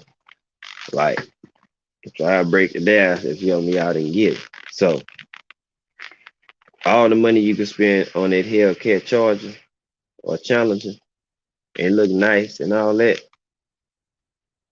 losing worth and value as soon as you pull off the lot and now that you own it. You done lost half of your value on that joint already. But that old school MC that you done built up and resprayed and the whole shebang, it wasn't worth shit. And you can pull that joint out of the shop and that bitch gained instant value. One is a classic, now it's rebuilt up, it's restored, it's beautiful. And it gained value. And it came from shit. But the car that's already the shit, you can leave the lot and drive it off with it and it loses value. Make that shit make sense. A car that started from shit can leave after a shop and become the instant shit. And a car that's already built up and is already the shit can pull off the lot and lose value. Ain't that some shit? Built versus bought. Some of y'all, it'll start to resonate. Skills from New Orleans. TWT, my brother, what it do, bruh?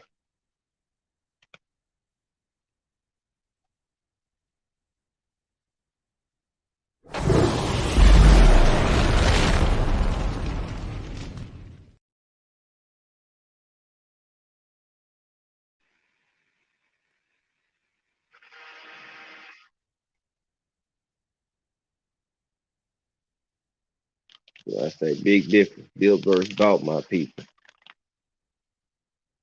Especially when it comes to boxing.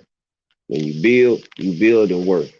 When you bought, you risk losing because you owe somebody. You in debt to somebody in some capacity if you got bought because you put a price on yourself and you sold yourself in some form or way, whether it be for career wise.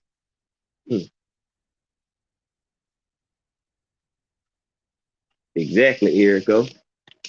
And on top of that, it's a classic, especially if it's the original frame. It don't have to always necessarily be the original motor and interior and all that shit like that.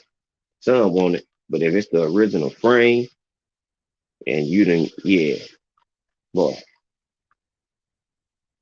that's a big difference. Like my Mustang right now is gaining value. My '04 Mustang GT, that bitch gaining value. It's older than some of these people new car, but it's gaining value. It's the 40th anniversary edition. You know what I'm saying? And it's about to hit 20 years old. And it don't have 200,000 miles on it. It got the original interior. They got the original motor. For now.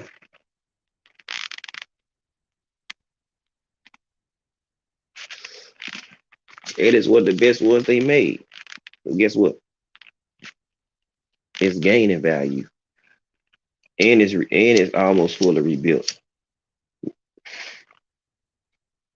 Minus my minus my engine and transmission and my fuel line and fuel pump and fuel filter, which I already have new ones already. I just ain't put it on yet. Everything is been pretty much rebuilt. I can't make this shit up. Ask Quee. Ask Quee. Brakes, rotors, inner tie rod, outer tie rod, shit. And putting new sway bars on. Other than that, shit, I done rebuilt the whole damn car.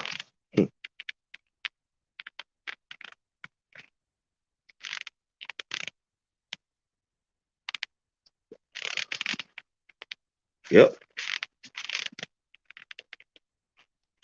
I got a big piston ride.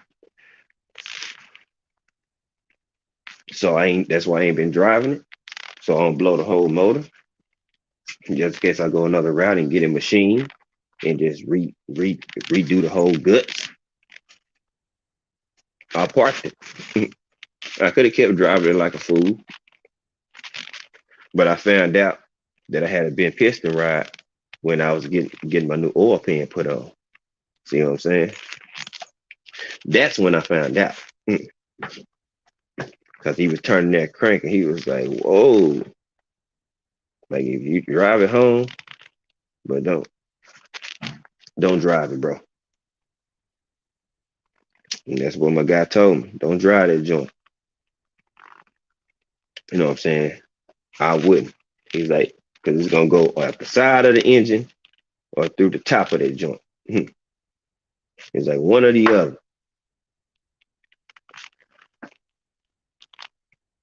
And he's like, don't even play with it. You get there, and just work on it. If you're gonna keep it, get it whole, get it redone. If that's what you want to do, that's on you.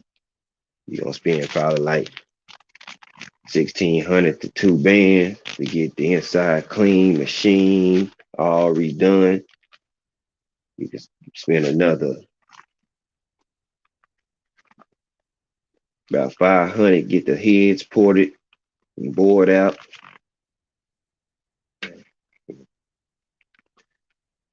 Mm, and that's just the frame of that shit.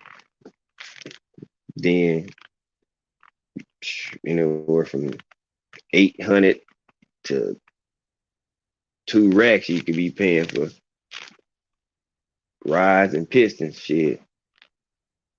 And pistons one set like that, and then for the rides as well. So you gonna be looking like about another 3 or 4 grand. So some people like you best off to get a new engine, but you're gonna pay for that. And if you want to upgrade it, you're gonna end up going to go buy some of the same shit that you was gonna do in the engine that you got.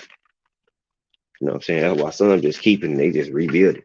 Get a machine, get it cleaned up, and then go from there with it.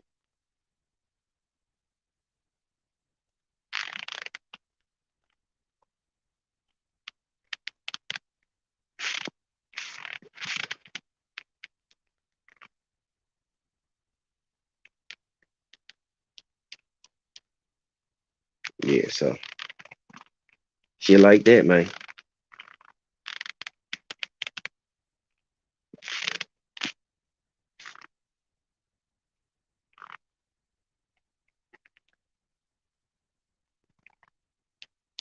So that's what I was just saying, like built versus bought. Hell yeah, Jay, I'm actually doing it. Like most of the stuff, 80% of it, I'm doing myself. Like if like I'm working on the pistons on the inside of that shit, that ain't my thing, bro. I know about it, but I don't know how to personally do it. You know what I'm saying? I know what the fuck going on and what it should be, but I don't do it. Outside of that joint, then yeah, I'm good. Like I get busy, but you know what I'm saying? Now I'm gonna learn that stuff just so I can know. But yeah, I'm actually gonna do this shit. You know what I'm saying? Like I did most stuff myself. If I didn't do it, my mechanic pull up on me and we get busy. And I'm under the car with him. Cause he know me, I'm in shit, let's get this done faster. Two minds, 2 hands, 2 sets of eyes better than one. Ain't no Rick at this shit. That's right. And I'm still gonna pay him. I just want the job done faster because I got shit to do.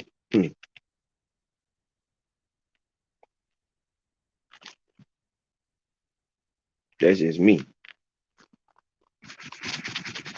I'm like, hey, shit, let's get this shit. I'm ready to get done. I'm ready to hop my shit in here.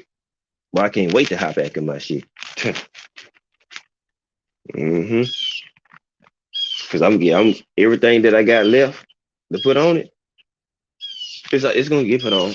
My front lowering springs, all that shit, all that shit getting put back on. hmm My fuel pump, fuel filter that I got, new top, my in dash. It's a convertible, so I got a new convertible top. Put on my front bumper lip. What else? That's it. All the parts. I know, honey bun. I know. Me either. Yeah, I'm right there with you. Those that's the last little parts that I got left in my car to put on. But grabbing the engine, there's gonna be some more parts done with that, and that's gonna go straight to the shop. Hey, y'all go ahead and do this. Get all this shit right. Slap this shit in, Kyle. When that bitch ready, just crunk up, and you can. Hmm, hey, it's been a work. You know what I'm saying? It's been some work. Matter of fact, let's go take a look at the baby one time. Ah man, can't wait to get in that motherfucker, boy. Yeah, I have no idea.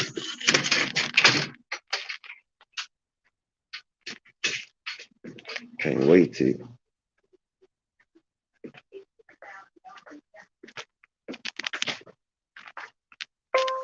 Yeah, like my exhaust. Yeah, I got a Flow Master 4400 series. Uh,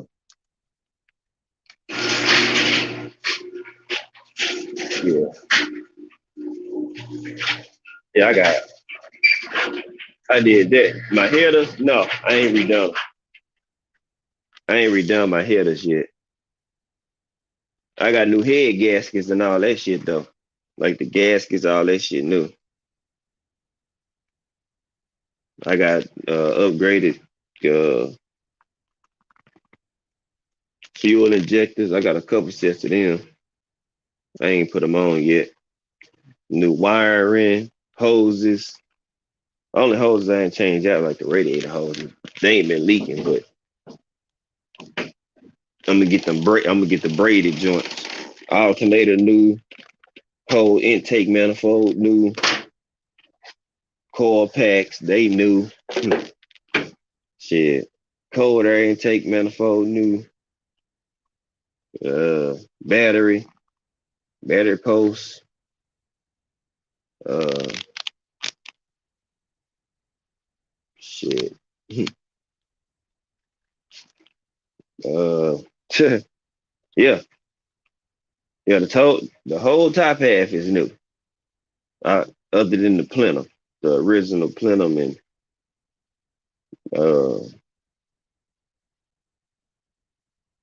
let me turn this around.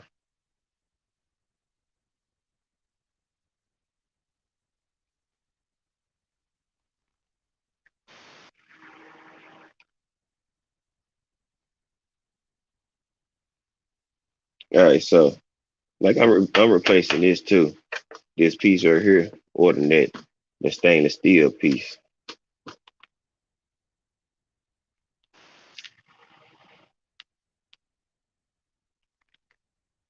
But yeah, battery good over here. See that bitch new. Cup post they clean. Ain't none no alternator. That's cool. The belt. Uh, the belt tension. I think I replaced some of these pullers, but I'm gonna replace all of them. Upgraded joints. Now the whole wiring harness for the engine, right? This shit here. That connected all the fuel injectors and everything. All that shit. That's new. Cause I had a little fire one day, but luckily I was able to pull that shit out when I was changing the fuel line and the hose, and there was a hole in the little fuel line, and yeah. So, but luckily I got everything situated. It's all good. Took care of it. But yeah, EGR valve, that's about to go. I got the leak kit. It's over here. So it's gonna take out this piece. It's gonna take that bitch off too. The sensor and that whole little bracket. This plenum right here, this whole block, that it's called that plenum. That's the original because we got this Mustang plate. I'm changing that. Throttle body sensor right here, that's replaced. Of course, the wiring harness is all new because it come with all the connector, everything, all any wiring that connect. That whole harness is one big harness. But the plenum connect piece, this new, all this shit new. The whole all that. I'm upgrade that. A map sensor right here. That's gonna get upgraded. Hmm. Let's see. This whole intake manifold. This bitch. This whole piece. I replaced that whole joint. That's new. Mm, fuel transfer hoses and all that shit. That shit new too. I ain't did nothing to it in a minute. I ain't really had to, but mm, oh yeah, struts, whole drive train suspension is good. Um, yeah, it's just the inside. I would crank it up, but I ain't. It's gonna start smoking because it ain't been crunk up in a little bit. I need to though, and I have to jump it off and crank that joint up. But that ride knock sucks. It sucks. Top upgraded core packs. Yeah. So yeah, we done did pretty much everything, man. Yeah. Then I bought some decals to put on this. People thought it was an actual Ford intake. Like, nah. Nah, it was some stickers I put on there, but I must did it the correct way because it don't get hot. It get cold as shit.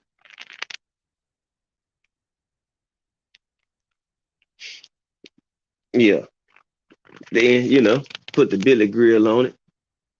Put the billet grill, the all black one, you know,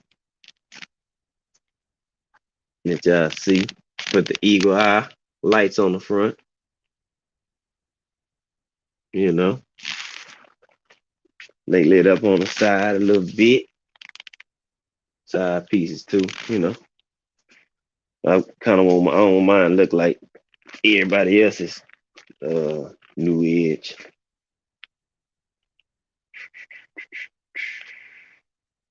Hmm.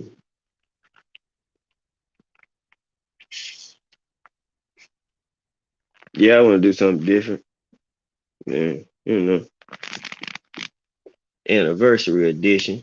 So yeah, add a little bit more value to it. Then it's a convertible, so that also helps too.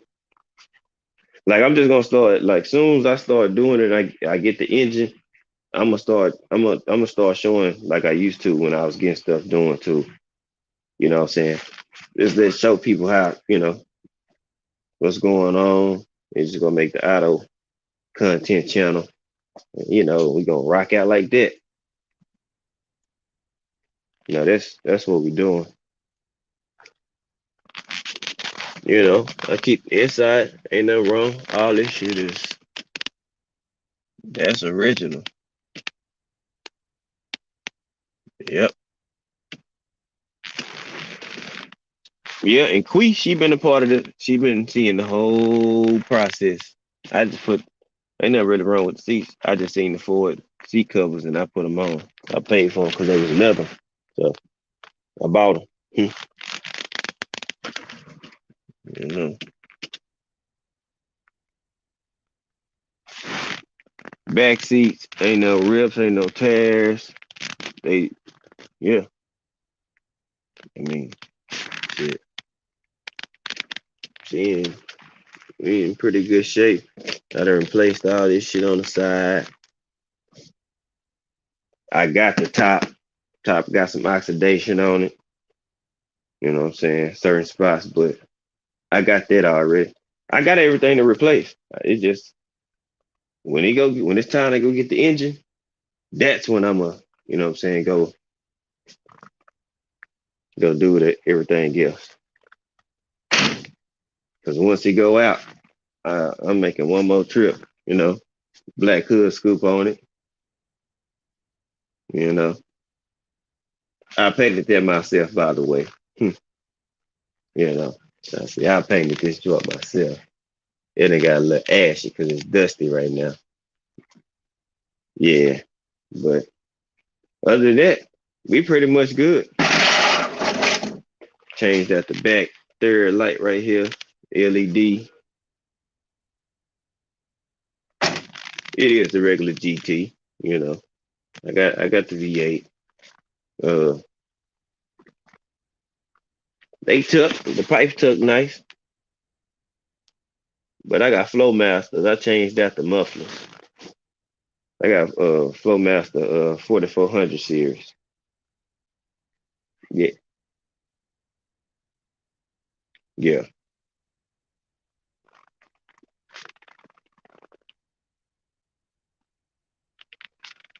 I need to take that out of my trunk. Nah, but what's gonna end up happening? This probably finna be all black though. It's gonna end up being all black. I'm gonna keep it funky with y'all. The more I've been thinking about it, it's gonna end up being all black. Cause I was debating, I was just gonna flip it. Like where all the yellow at was gonna be black, and what the black at was gonna be yellow. Just to flip that joint. But the more I keep thinking about the shit, I'm kind of more. I'm kind of thinking about. I kind of want to all black that joint. I ain't gonna lie to you, cause I done seen a couple yellow ones and blacks. You know what I'm saying out here, and I'm like oh no, oh no,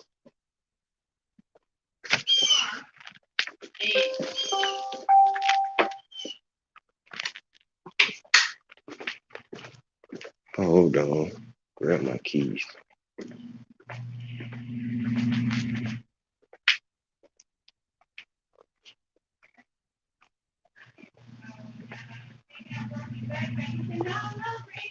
You did. I know how to fix Grab my keys. I can't pop the trunk because the battery dead. It's new, but it's dead. but they have other backpacks. I already.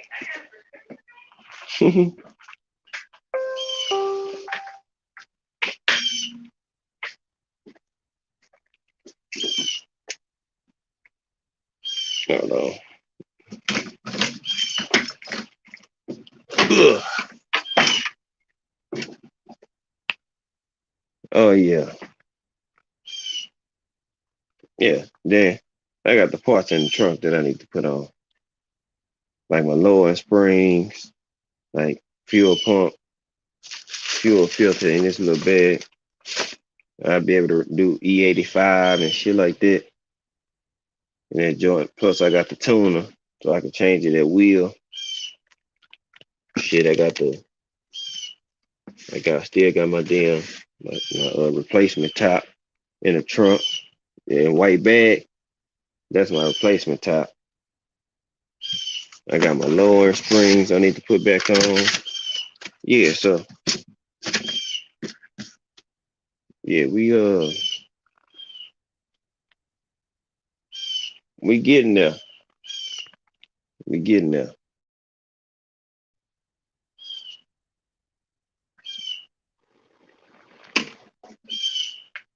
Yeah, it done came a long way with it.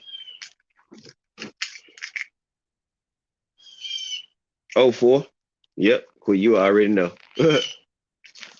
You know, this like my what's the name? My corner. That's what I got on there.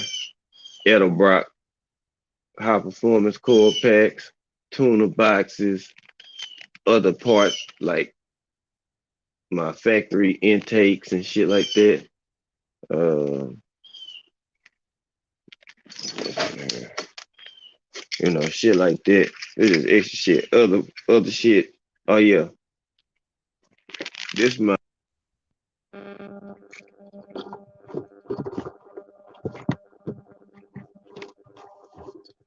Oh yeah, that's my front strut brace bar. I got a brace bar. I got a triangle brace bar I'm gonna put on when I get the engine. That's what that is right there. You know what I'm saying?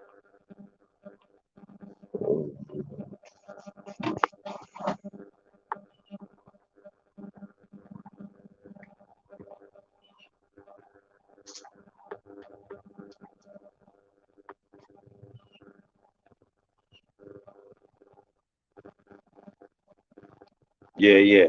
Nah, they get down though. Yeah, my sister a Volkswagen person. I got my what's the name too. Like these extra what's the names? These core packs. I mean fuel injectors.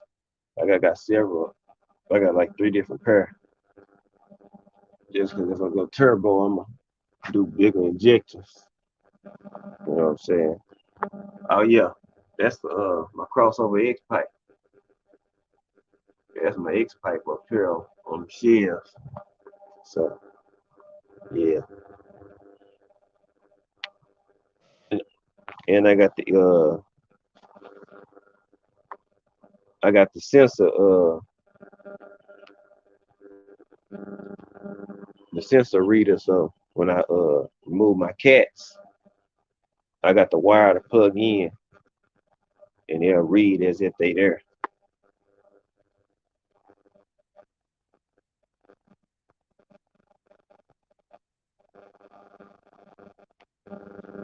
Yeah, I mean I ain't tripping about changing.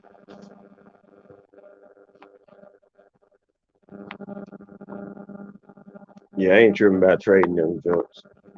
I mean they the factory, so I wouldn't mind changing them anyway. Since I'm changing out the fuel pump, the fuel filter. Like yeah, shit, fuck it.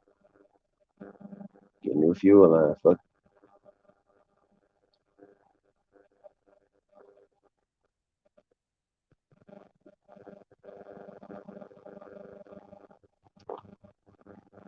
the fuel hat. That little piece that's inside the yeah, order a new set of it, or order a new one of those. Might order two. The 2 fuel pumps in that joint.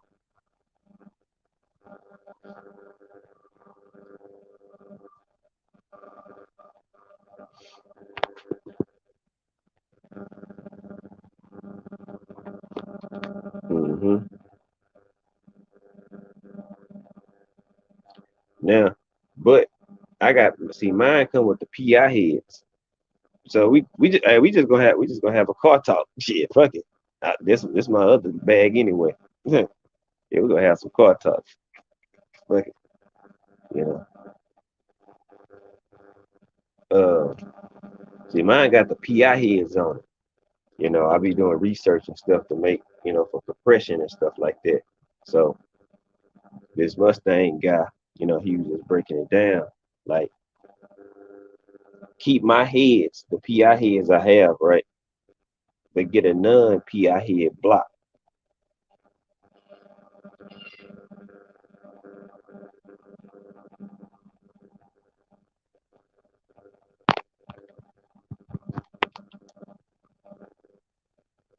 because it give me more compression for more horsepower. So I've been thinking about that too.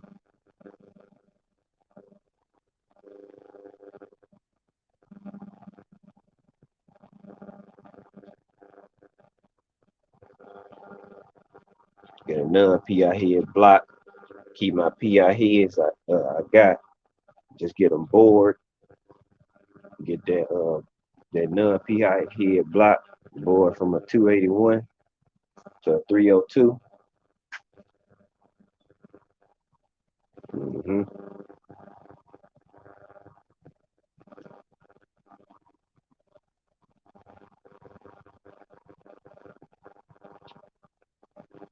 Yep.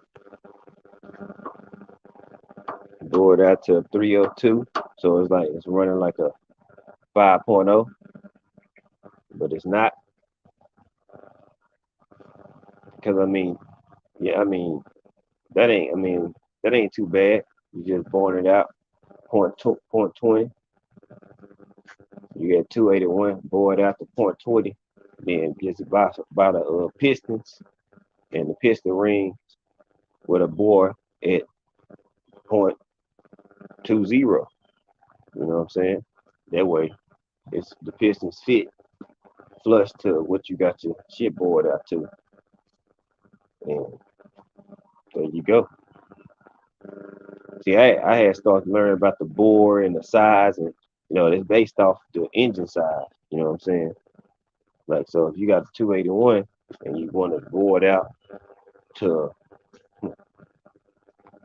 uh,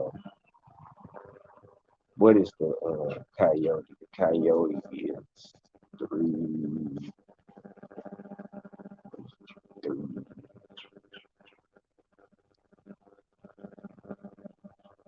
302. It's like three. It's bigger than the 302, I think. Mm-hmm. Because boring it out, that's the inside. That's where the pistons and shit go. You can widen that out. You know what I'm saying? You can bore that out. That machine, bore it out, make it bigger for compression, and then bam, there you go.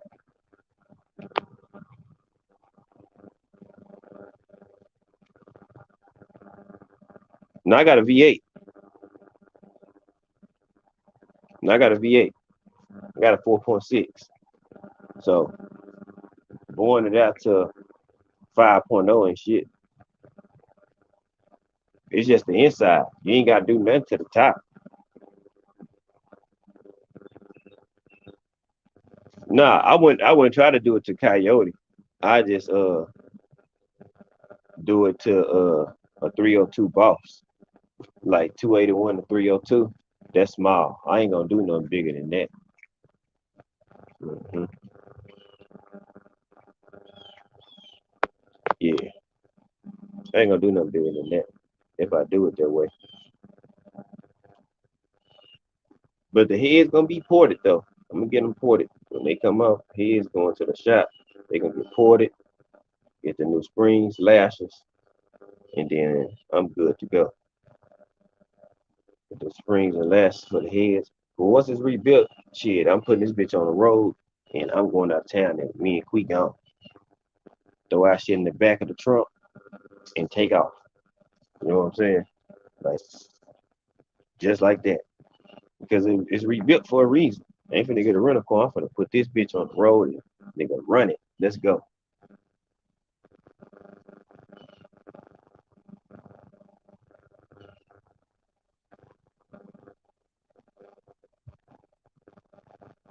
You know what I'm saying? What's the point of rebuilding something all the way to tip top performance to drive daily and race and dog somebody ass if you ain't gonna get in it and drive it? You know what I'm saying? Like, I, I mean, that's just me. Especially your first project, first one you build, you buy, and you own. You got the titles. Oh yeah, oh yeah. I got yeah spark plugs and core packs.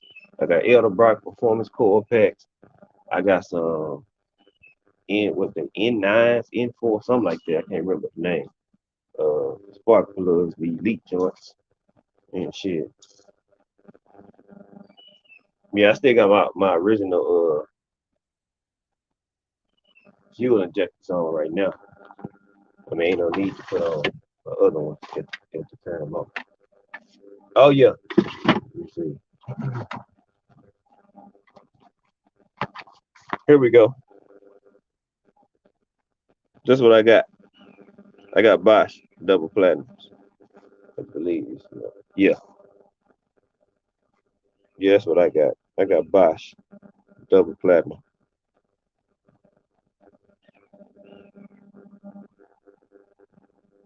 Yeah,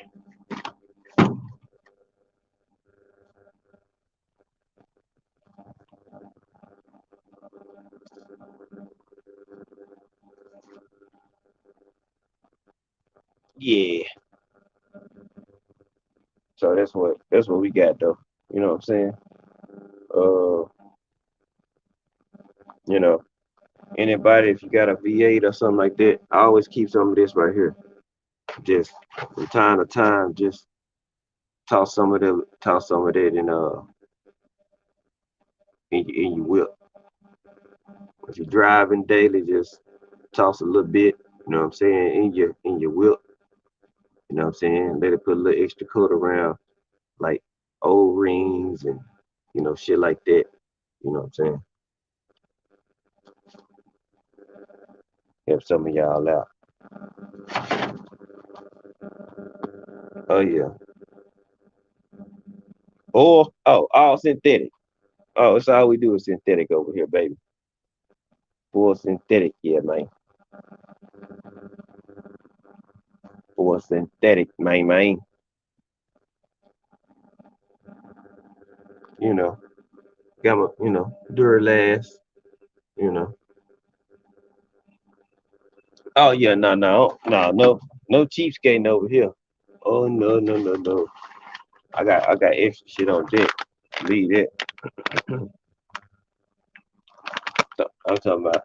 I got shit. I got extra shit for the whip. If something go, I got man headlight wires. Like I was ordering them by in bundles, just in case. Because if I change one, I'm gonna have to change the other at some point. So I might as well a 2 pack. Exactly, honey bun. And yeah, I full synthetic her truck.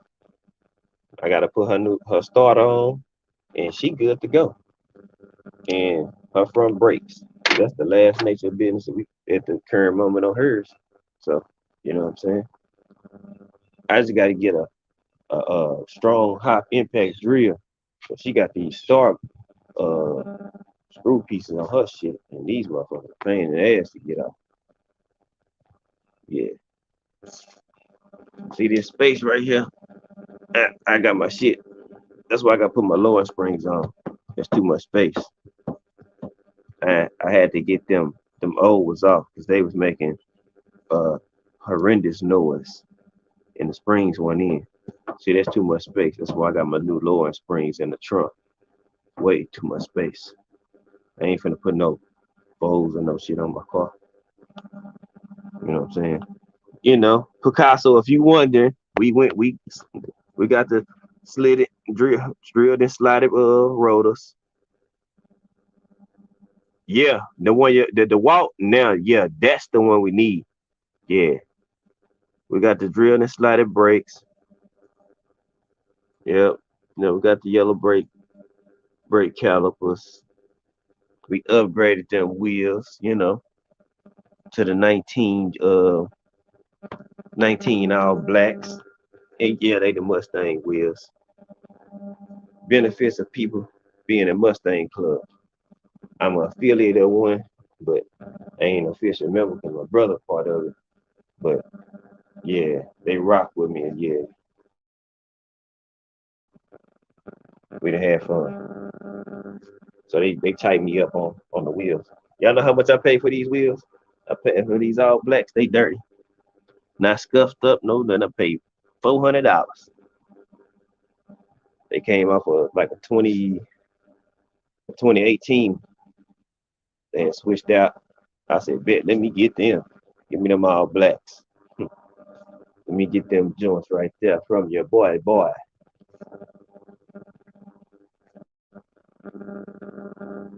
Oh yeah. But no cheap shit over here, Picasso. Like, we ready to go. And it run too. Don't get it twisted.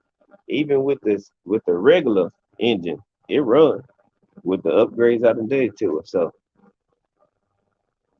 when I change this engine, right, boy, it's gonna be some hell. Because I'm just really getting the bottom half. My whole top half new. I'm slapping that on the same engine block. Boom, right on top. Bolt it on up and let it go. They think folks playing out here. I ain't playing. I rewired nigga so much shit on here myself. Boy, so my headlights, I did that.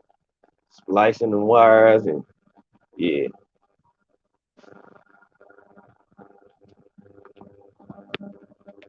Yeah, I did all that. So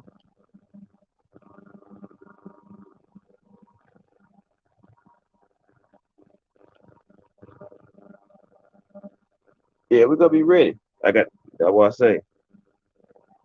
Nah. I got the I got the droppy, man. I got the droppy, man. Oh shit. I got the drop, bruh. I got the drop. Ugh.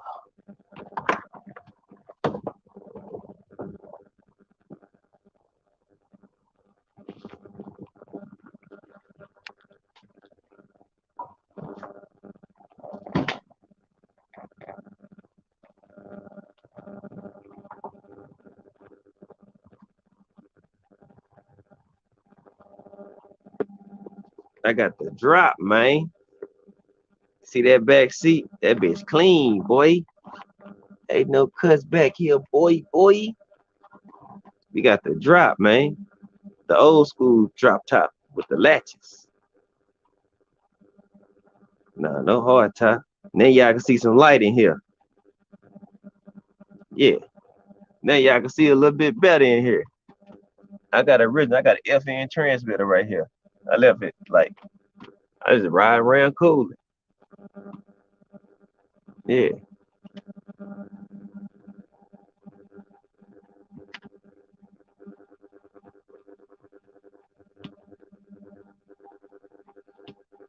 Oh yeah. Now y'all can see in here a little bit.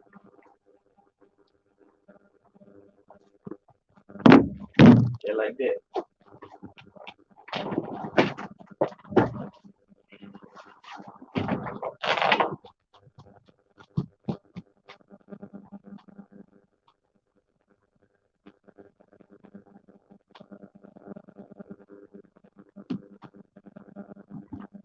Oh yeah.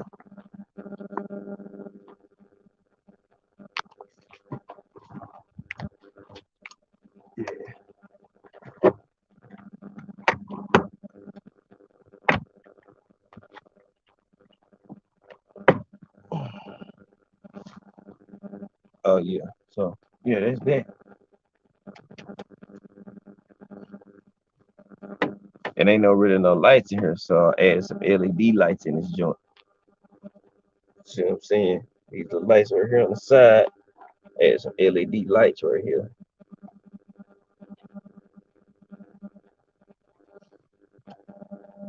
Plugged into the armrest little plug in. What it do, my brother, Southern Tizzle? Yeah, we just been going over the thing, man. Pull this bitch back out here soon. Yeah, y'all gonna hear me like y'all gonna be like, God damn, boy, that car sound good in the mud, boy. That's that built. That's that built shit, Tizzle. That built shit hit different. Mm-hmm. So what I say, I'm built. I'm take time to put money to it. But once I'm done with it, I can go sell this joint down to 20 bands. Easy. And that's built shit. But when you bought, you can go get that Hellcat, like I told y'all, pull it, all the bells and whistles, ready to go, 900 horsepower, you all good. Leave that lot, that bitch lose money. This bitch came from nothing, be worth 5 grand from the jump. Pull it back out that shop when it's fully done and be worth 50.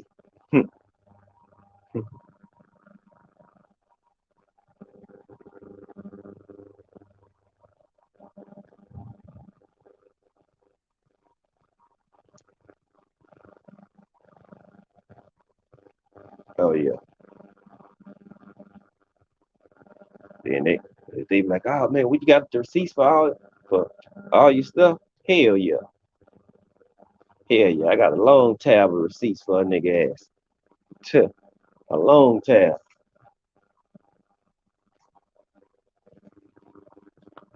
Sure do. A long tab.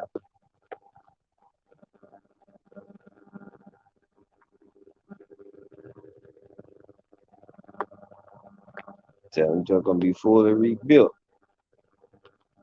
And they be like, oh, you gonna sell it? Nope. Once it's fully rebuilt, shit, ain't no point to sell it. She has a brand new car, brand new heart in that joint. Hell no. Drive that bitch till the wheels fall off. Original paint ain't bad, but I'm seriously thinking about all black in this joint. I ain't gonna even cap to y'all.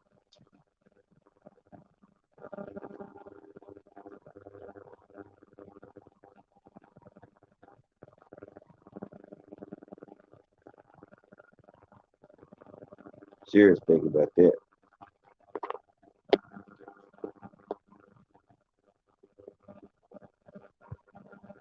Yeah, tell me, it's an '04. You see it right here.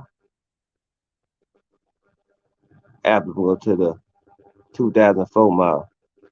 Yeah, black on black mean. Yeah, A1, I forgot. You could have walked out here. Yeah, had his uncle black on black with a little yellow accent on that joint, but the black on black mean. I already got the black Mustang wheels on the bitch too. Yeah. So all your like bumpers, body kits. Oh man, boy say, think of like this nigga did the fool on this joint. Yeah. Cause while niggas spent playing a car note, I ain't got one. I'm trying to get another. I'm trying to get another house, man. Let this market get right. I want me a crib. I'm trying to get another crib. So I'm rebuilding this joint like that so I can drive this bitch, put another 300,000-400,000 miles on that boy.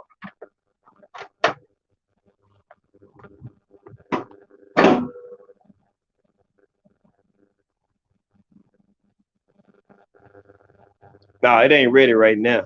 No, I got a bad look. I got an engine ride I gotta get fixed. Yeah, we park right now. We park for now. I race your ass in this other Lexus turbo. Race your ass in a Lexus and another Lexus. We got the same engine. Same engine. This boy. I race you in that motherfucker right here. Same engine. You know, you seen that jugger. You got it on that black one, that F Sport. Mm-hmm. Race you in that joint. Mustang, not yet. Not yet. But here soon. Oh yeah, you better believe it. It's gonna be good. It's gonna be all good. Yeah, black on black mean, you know. Mm-hmm.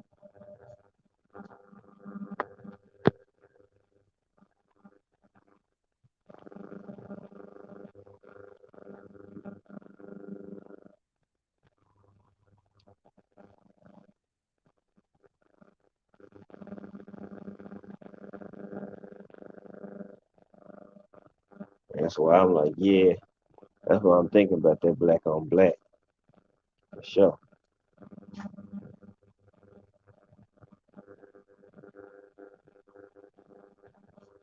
Oh yeah, I forgot. I got the fog lights too. Y'all know those amber color fog lights? I got them joints. I bought some of those too.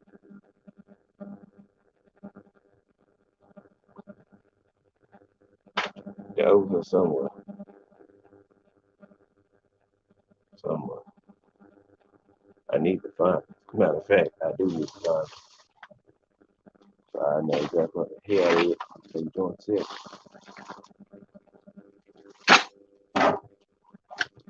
Like, I see something better. I was looking at the bump. I was like, oh yeah, I need to find these. Oh, here they go. Here they go. Here they go.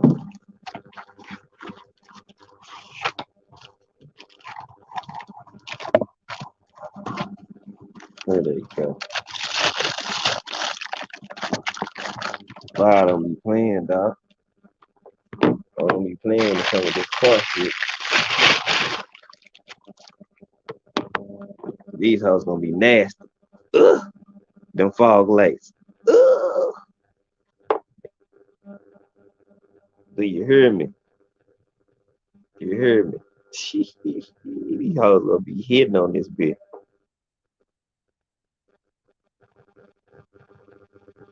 They gonna be hitting, boy. Match up pretty good.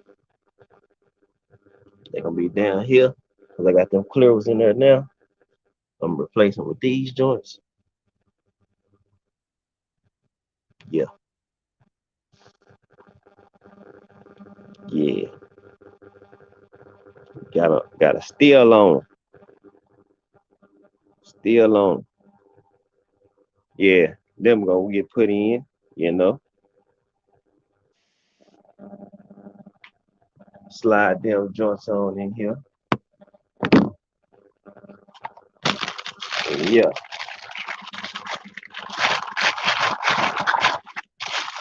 that's what I'm using the backup channel for though, y'all. As the backup channel, like people gotta know how to do shit, man. Like in this year, man, people gotta know how to get shit done. Like, no cap.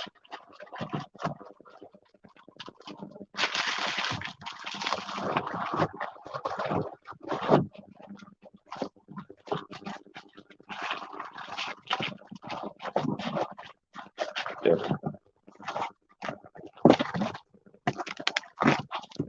People gotta learn how to do some shit. Real, real tough. I'm gonna do other stuff on it, but that's what I plan on putting like car shit on my put it on this channel. It ain't no big, but I want to hear the other my backup some content anyway, so I was like, fuck,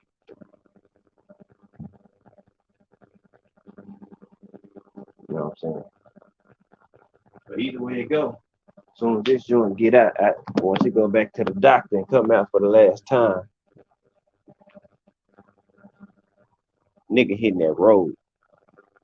I tell you, me and mine, we finna get goes. Get go. Put that bitch right back on the road. Come out the shop and go hit the road in that joint.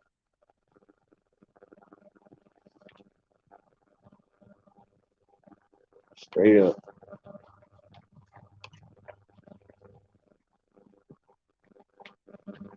Well, maybe good to go then. Trying to get busy in that joint. Yeah. As soon as this bitch get back out the shop, oh yeah, we gone. We out of town. Shit. Gas that bitch up and get gone.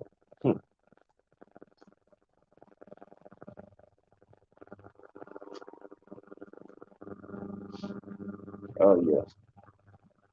Shit. It's the whole point.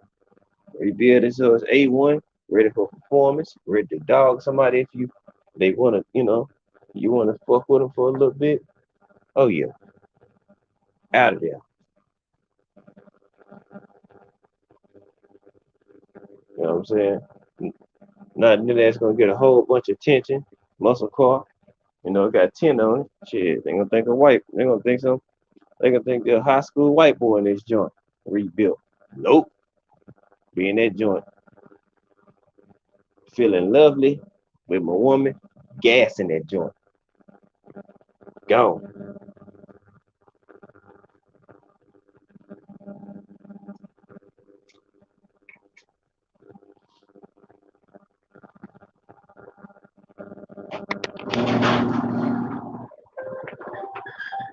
Okay, you out front. Okay, I can come out there. Okay.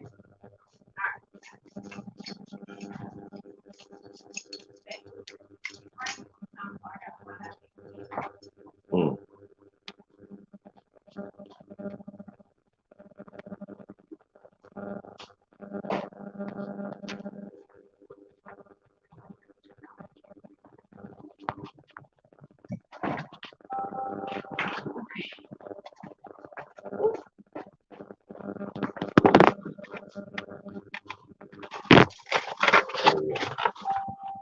You already know, honey bun, get in the wind, and part of rebuilding it. We ain't gonna put it on the road.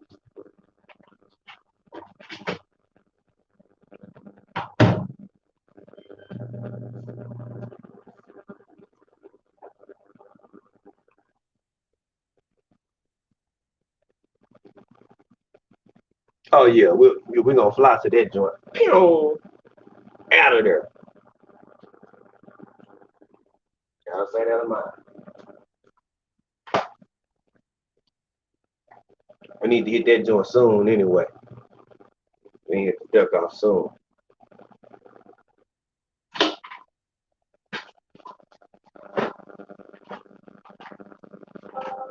Get the duck off and get up.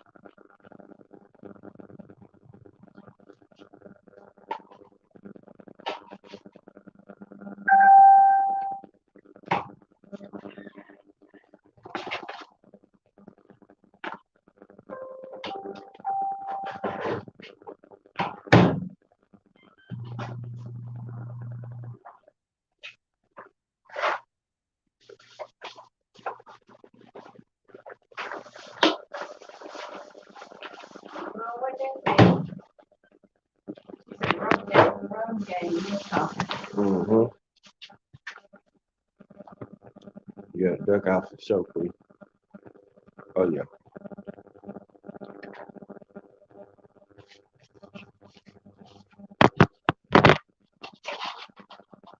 And just glue your tissue on.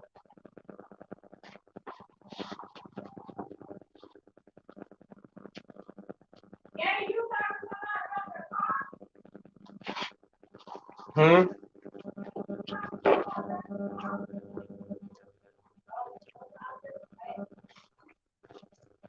I was talking about the car.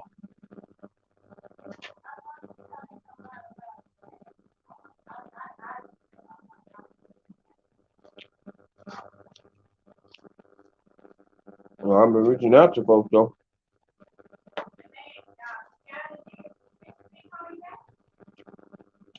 Well, I kind of got from another number, but they didn't say nothing, leave no message. So I'll try to hit them up again because that's just the number on the shop. The picture of Bishop sent.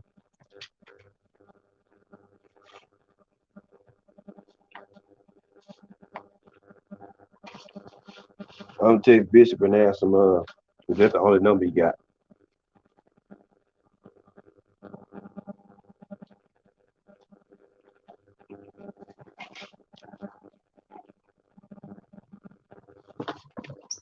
Mm-hmm. I might call him 361. I ain't never seen that number. I thought hit him up. I don't know. If they use a text, when I text too, just to let them know.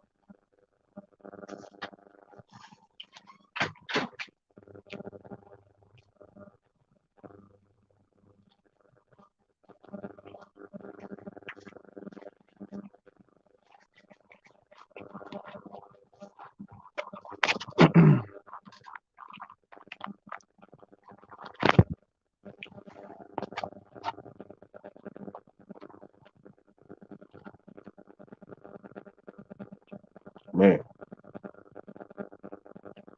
Quee, I just smashed the rest of that bison burger.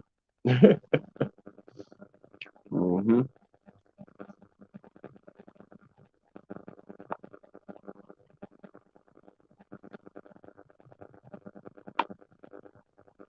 So did.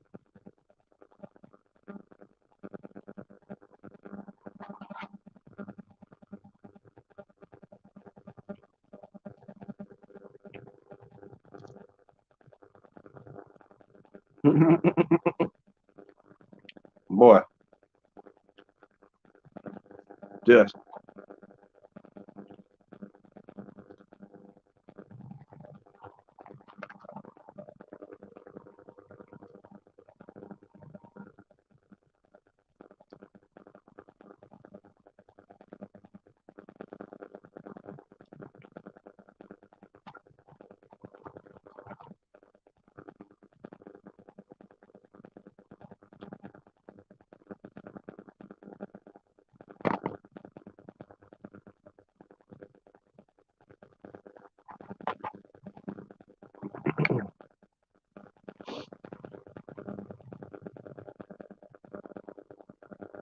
Yeah, that shit was good in the mug.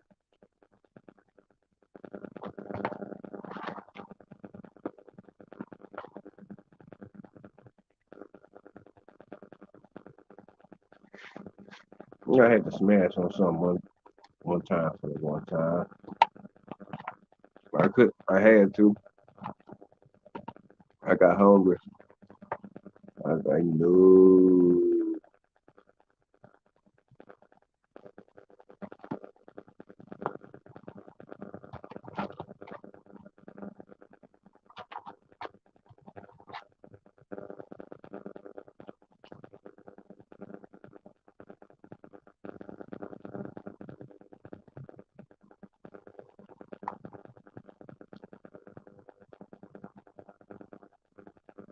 I'm still snacking though.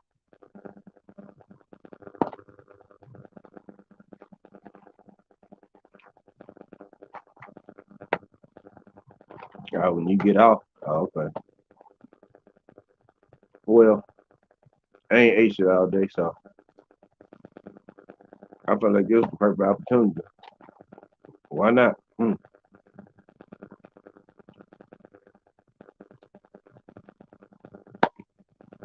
Frozen opportunity. Let me smash the rest of this food. I got my appetite kicking too. Oh yeah. Inhale.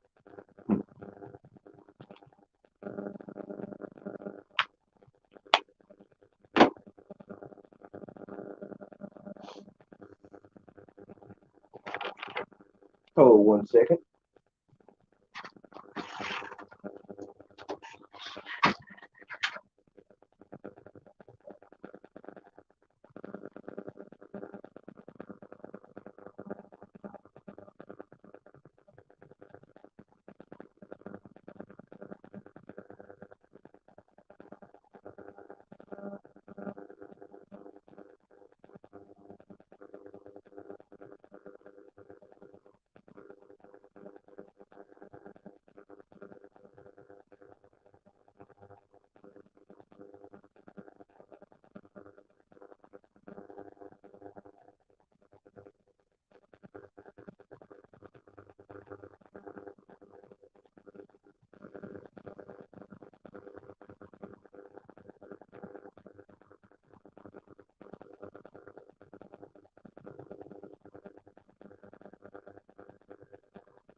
Well, all right.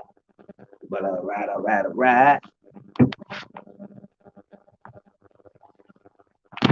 Huh? What you talking about, boy?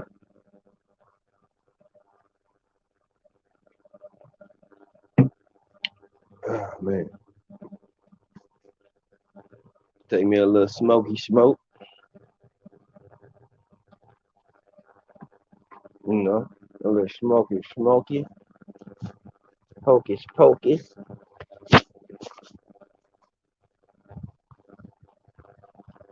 A1, get your head out the gutter. You talking about, huh?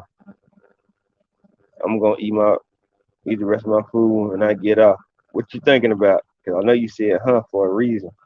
I know you. Go ahead, tell me, dude. I know you. Don't run now, A1. Come back, A1.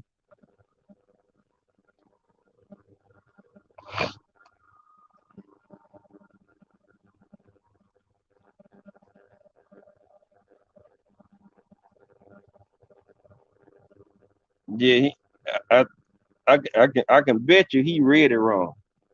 He probably thinking you was referring me to you in the opposite, in the other sense of food or pleasure.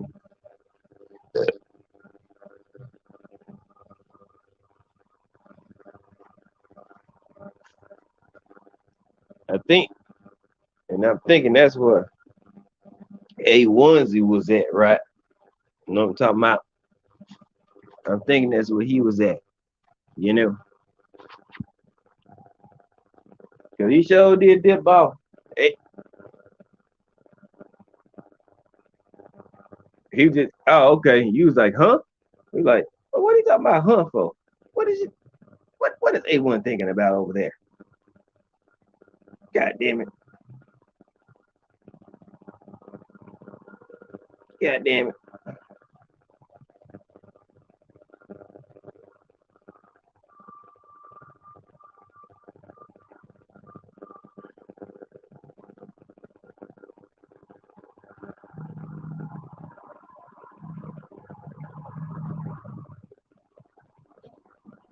Oh, yeah, them ass rolling.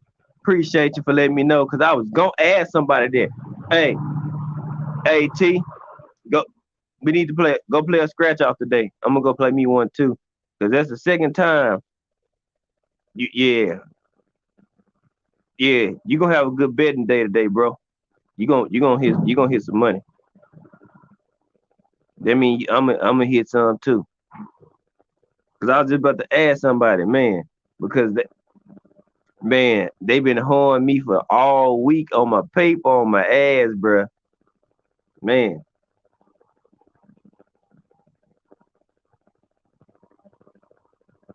okay, all right. Appreciate you, my brother. I'm glad to know that they are. Where my lighter go? Mm-hmm. C-Man Ruffin. Clients. Hello.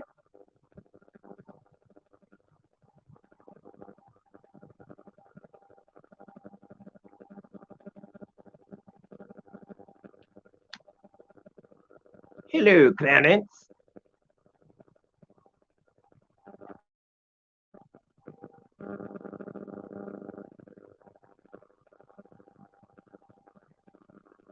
Hmm. Hey T, I picked up Austin Reeves. He might be back in a couple days.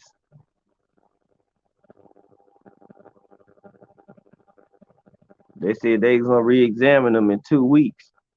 He might be back. That was 13 days ago.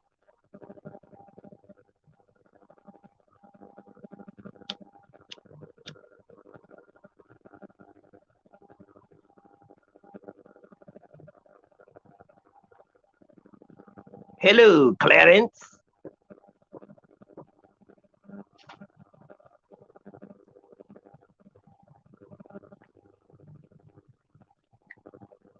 Yeah, man.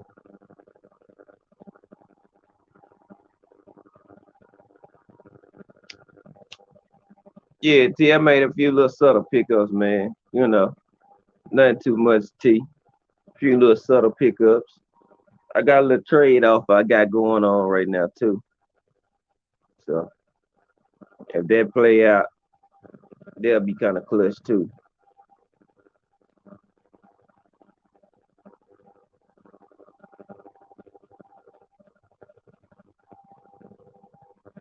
Yeah, I got a trade I work at old Tizzle.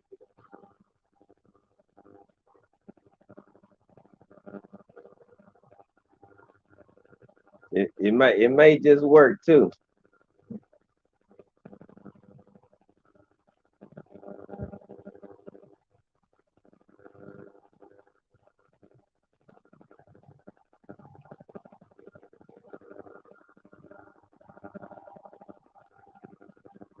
It might just work. I gotta sleep.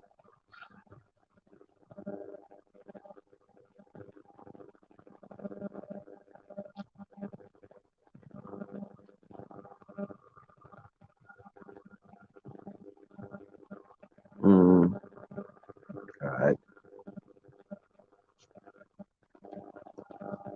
I'm glad them ass rolling though.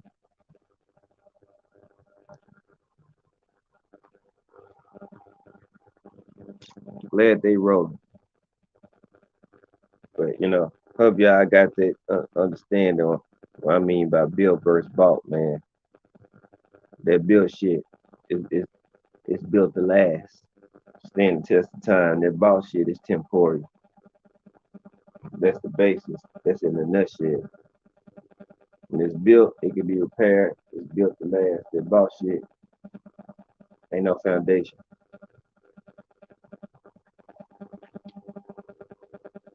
Might be a assembly line type product.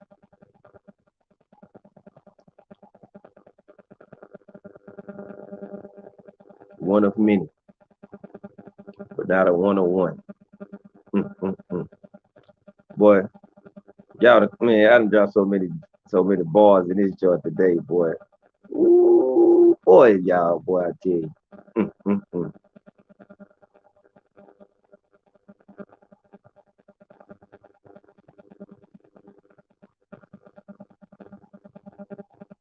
Wordplay is vicious. One of many, but not a one on one. You know what I'm talking about? Some of y'all will catch that later. You feel me? It's a lot of people, one of many, but they ain't no one on one. No, sir. Mm-mm.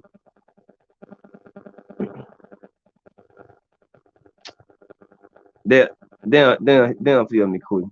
Preach, thank you, honey bun. They don't hear me. They don't hear me. Let me drop myself a drag. I don't think they hear me here with that.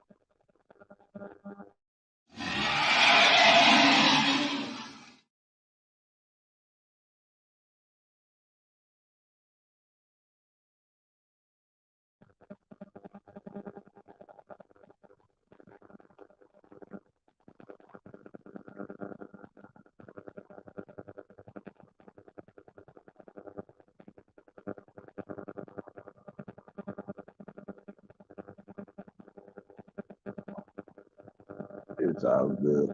But man, I've been here 3 hours. Had link pin. Folks move around, are they busy?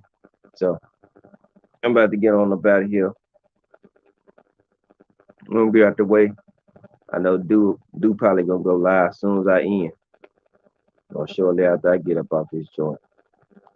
But I'm at my 3 hour mark. I'm gonna get on up out of here. And I appreciate y'all as always.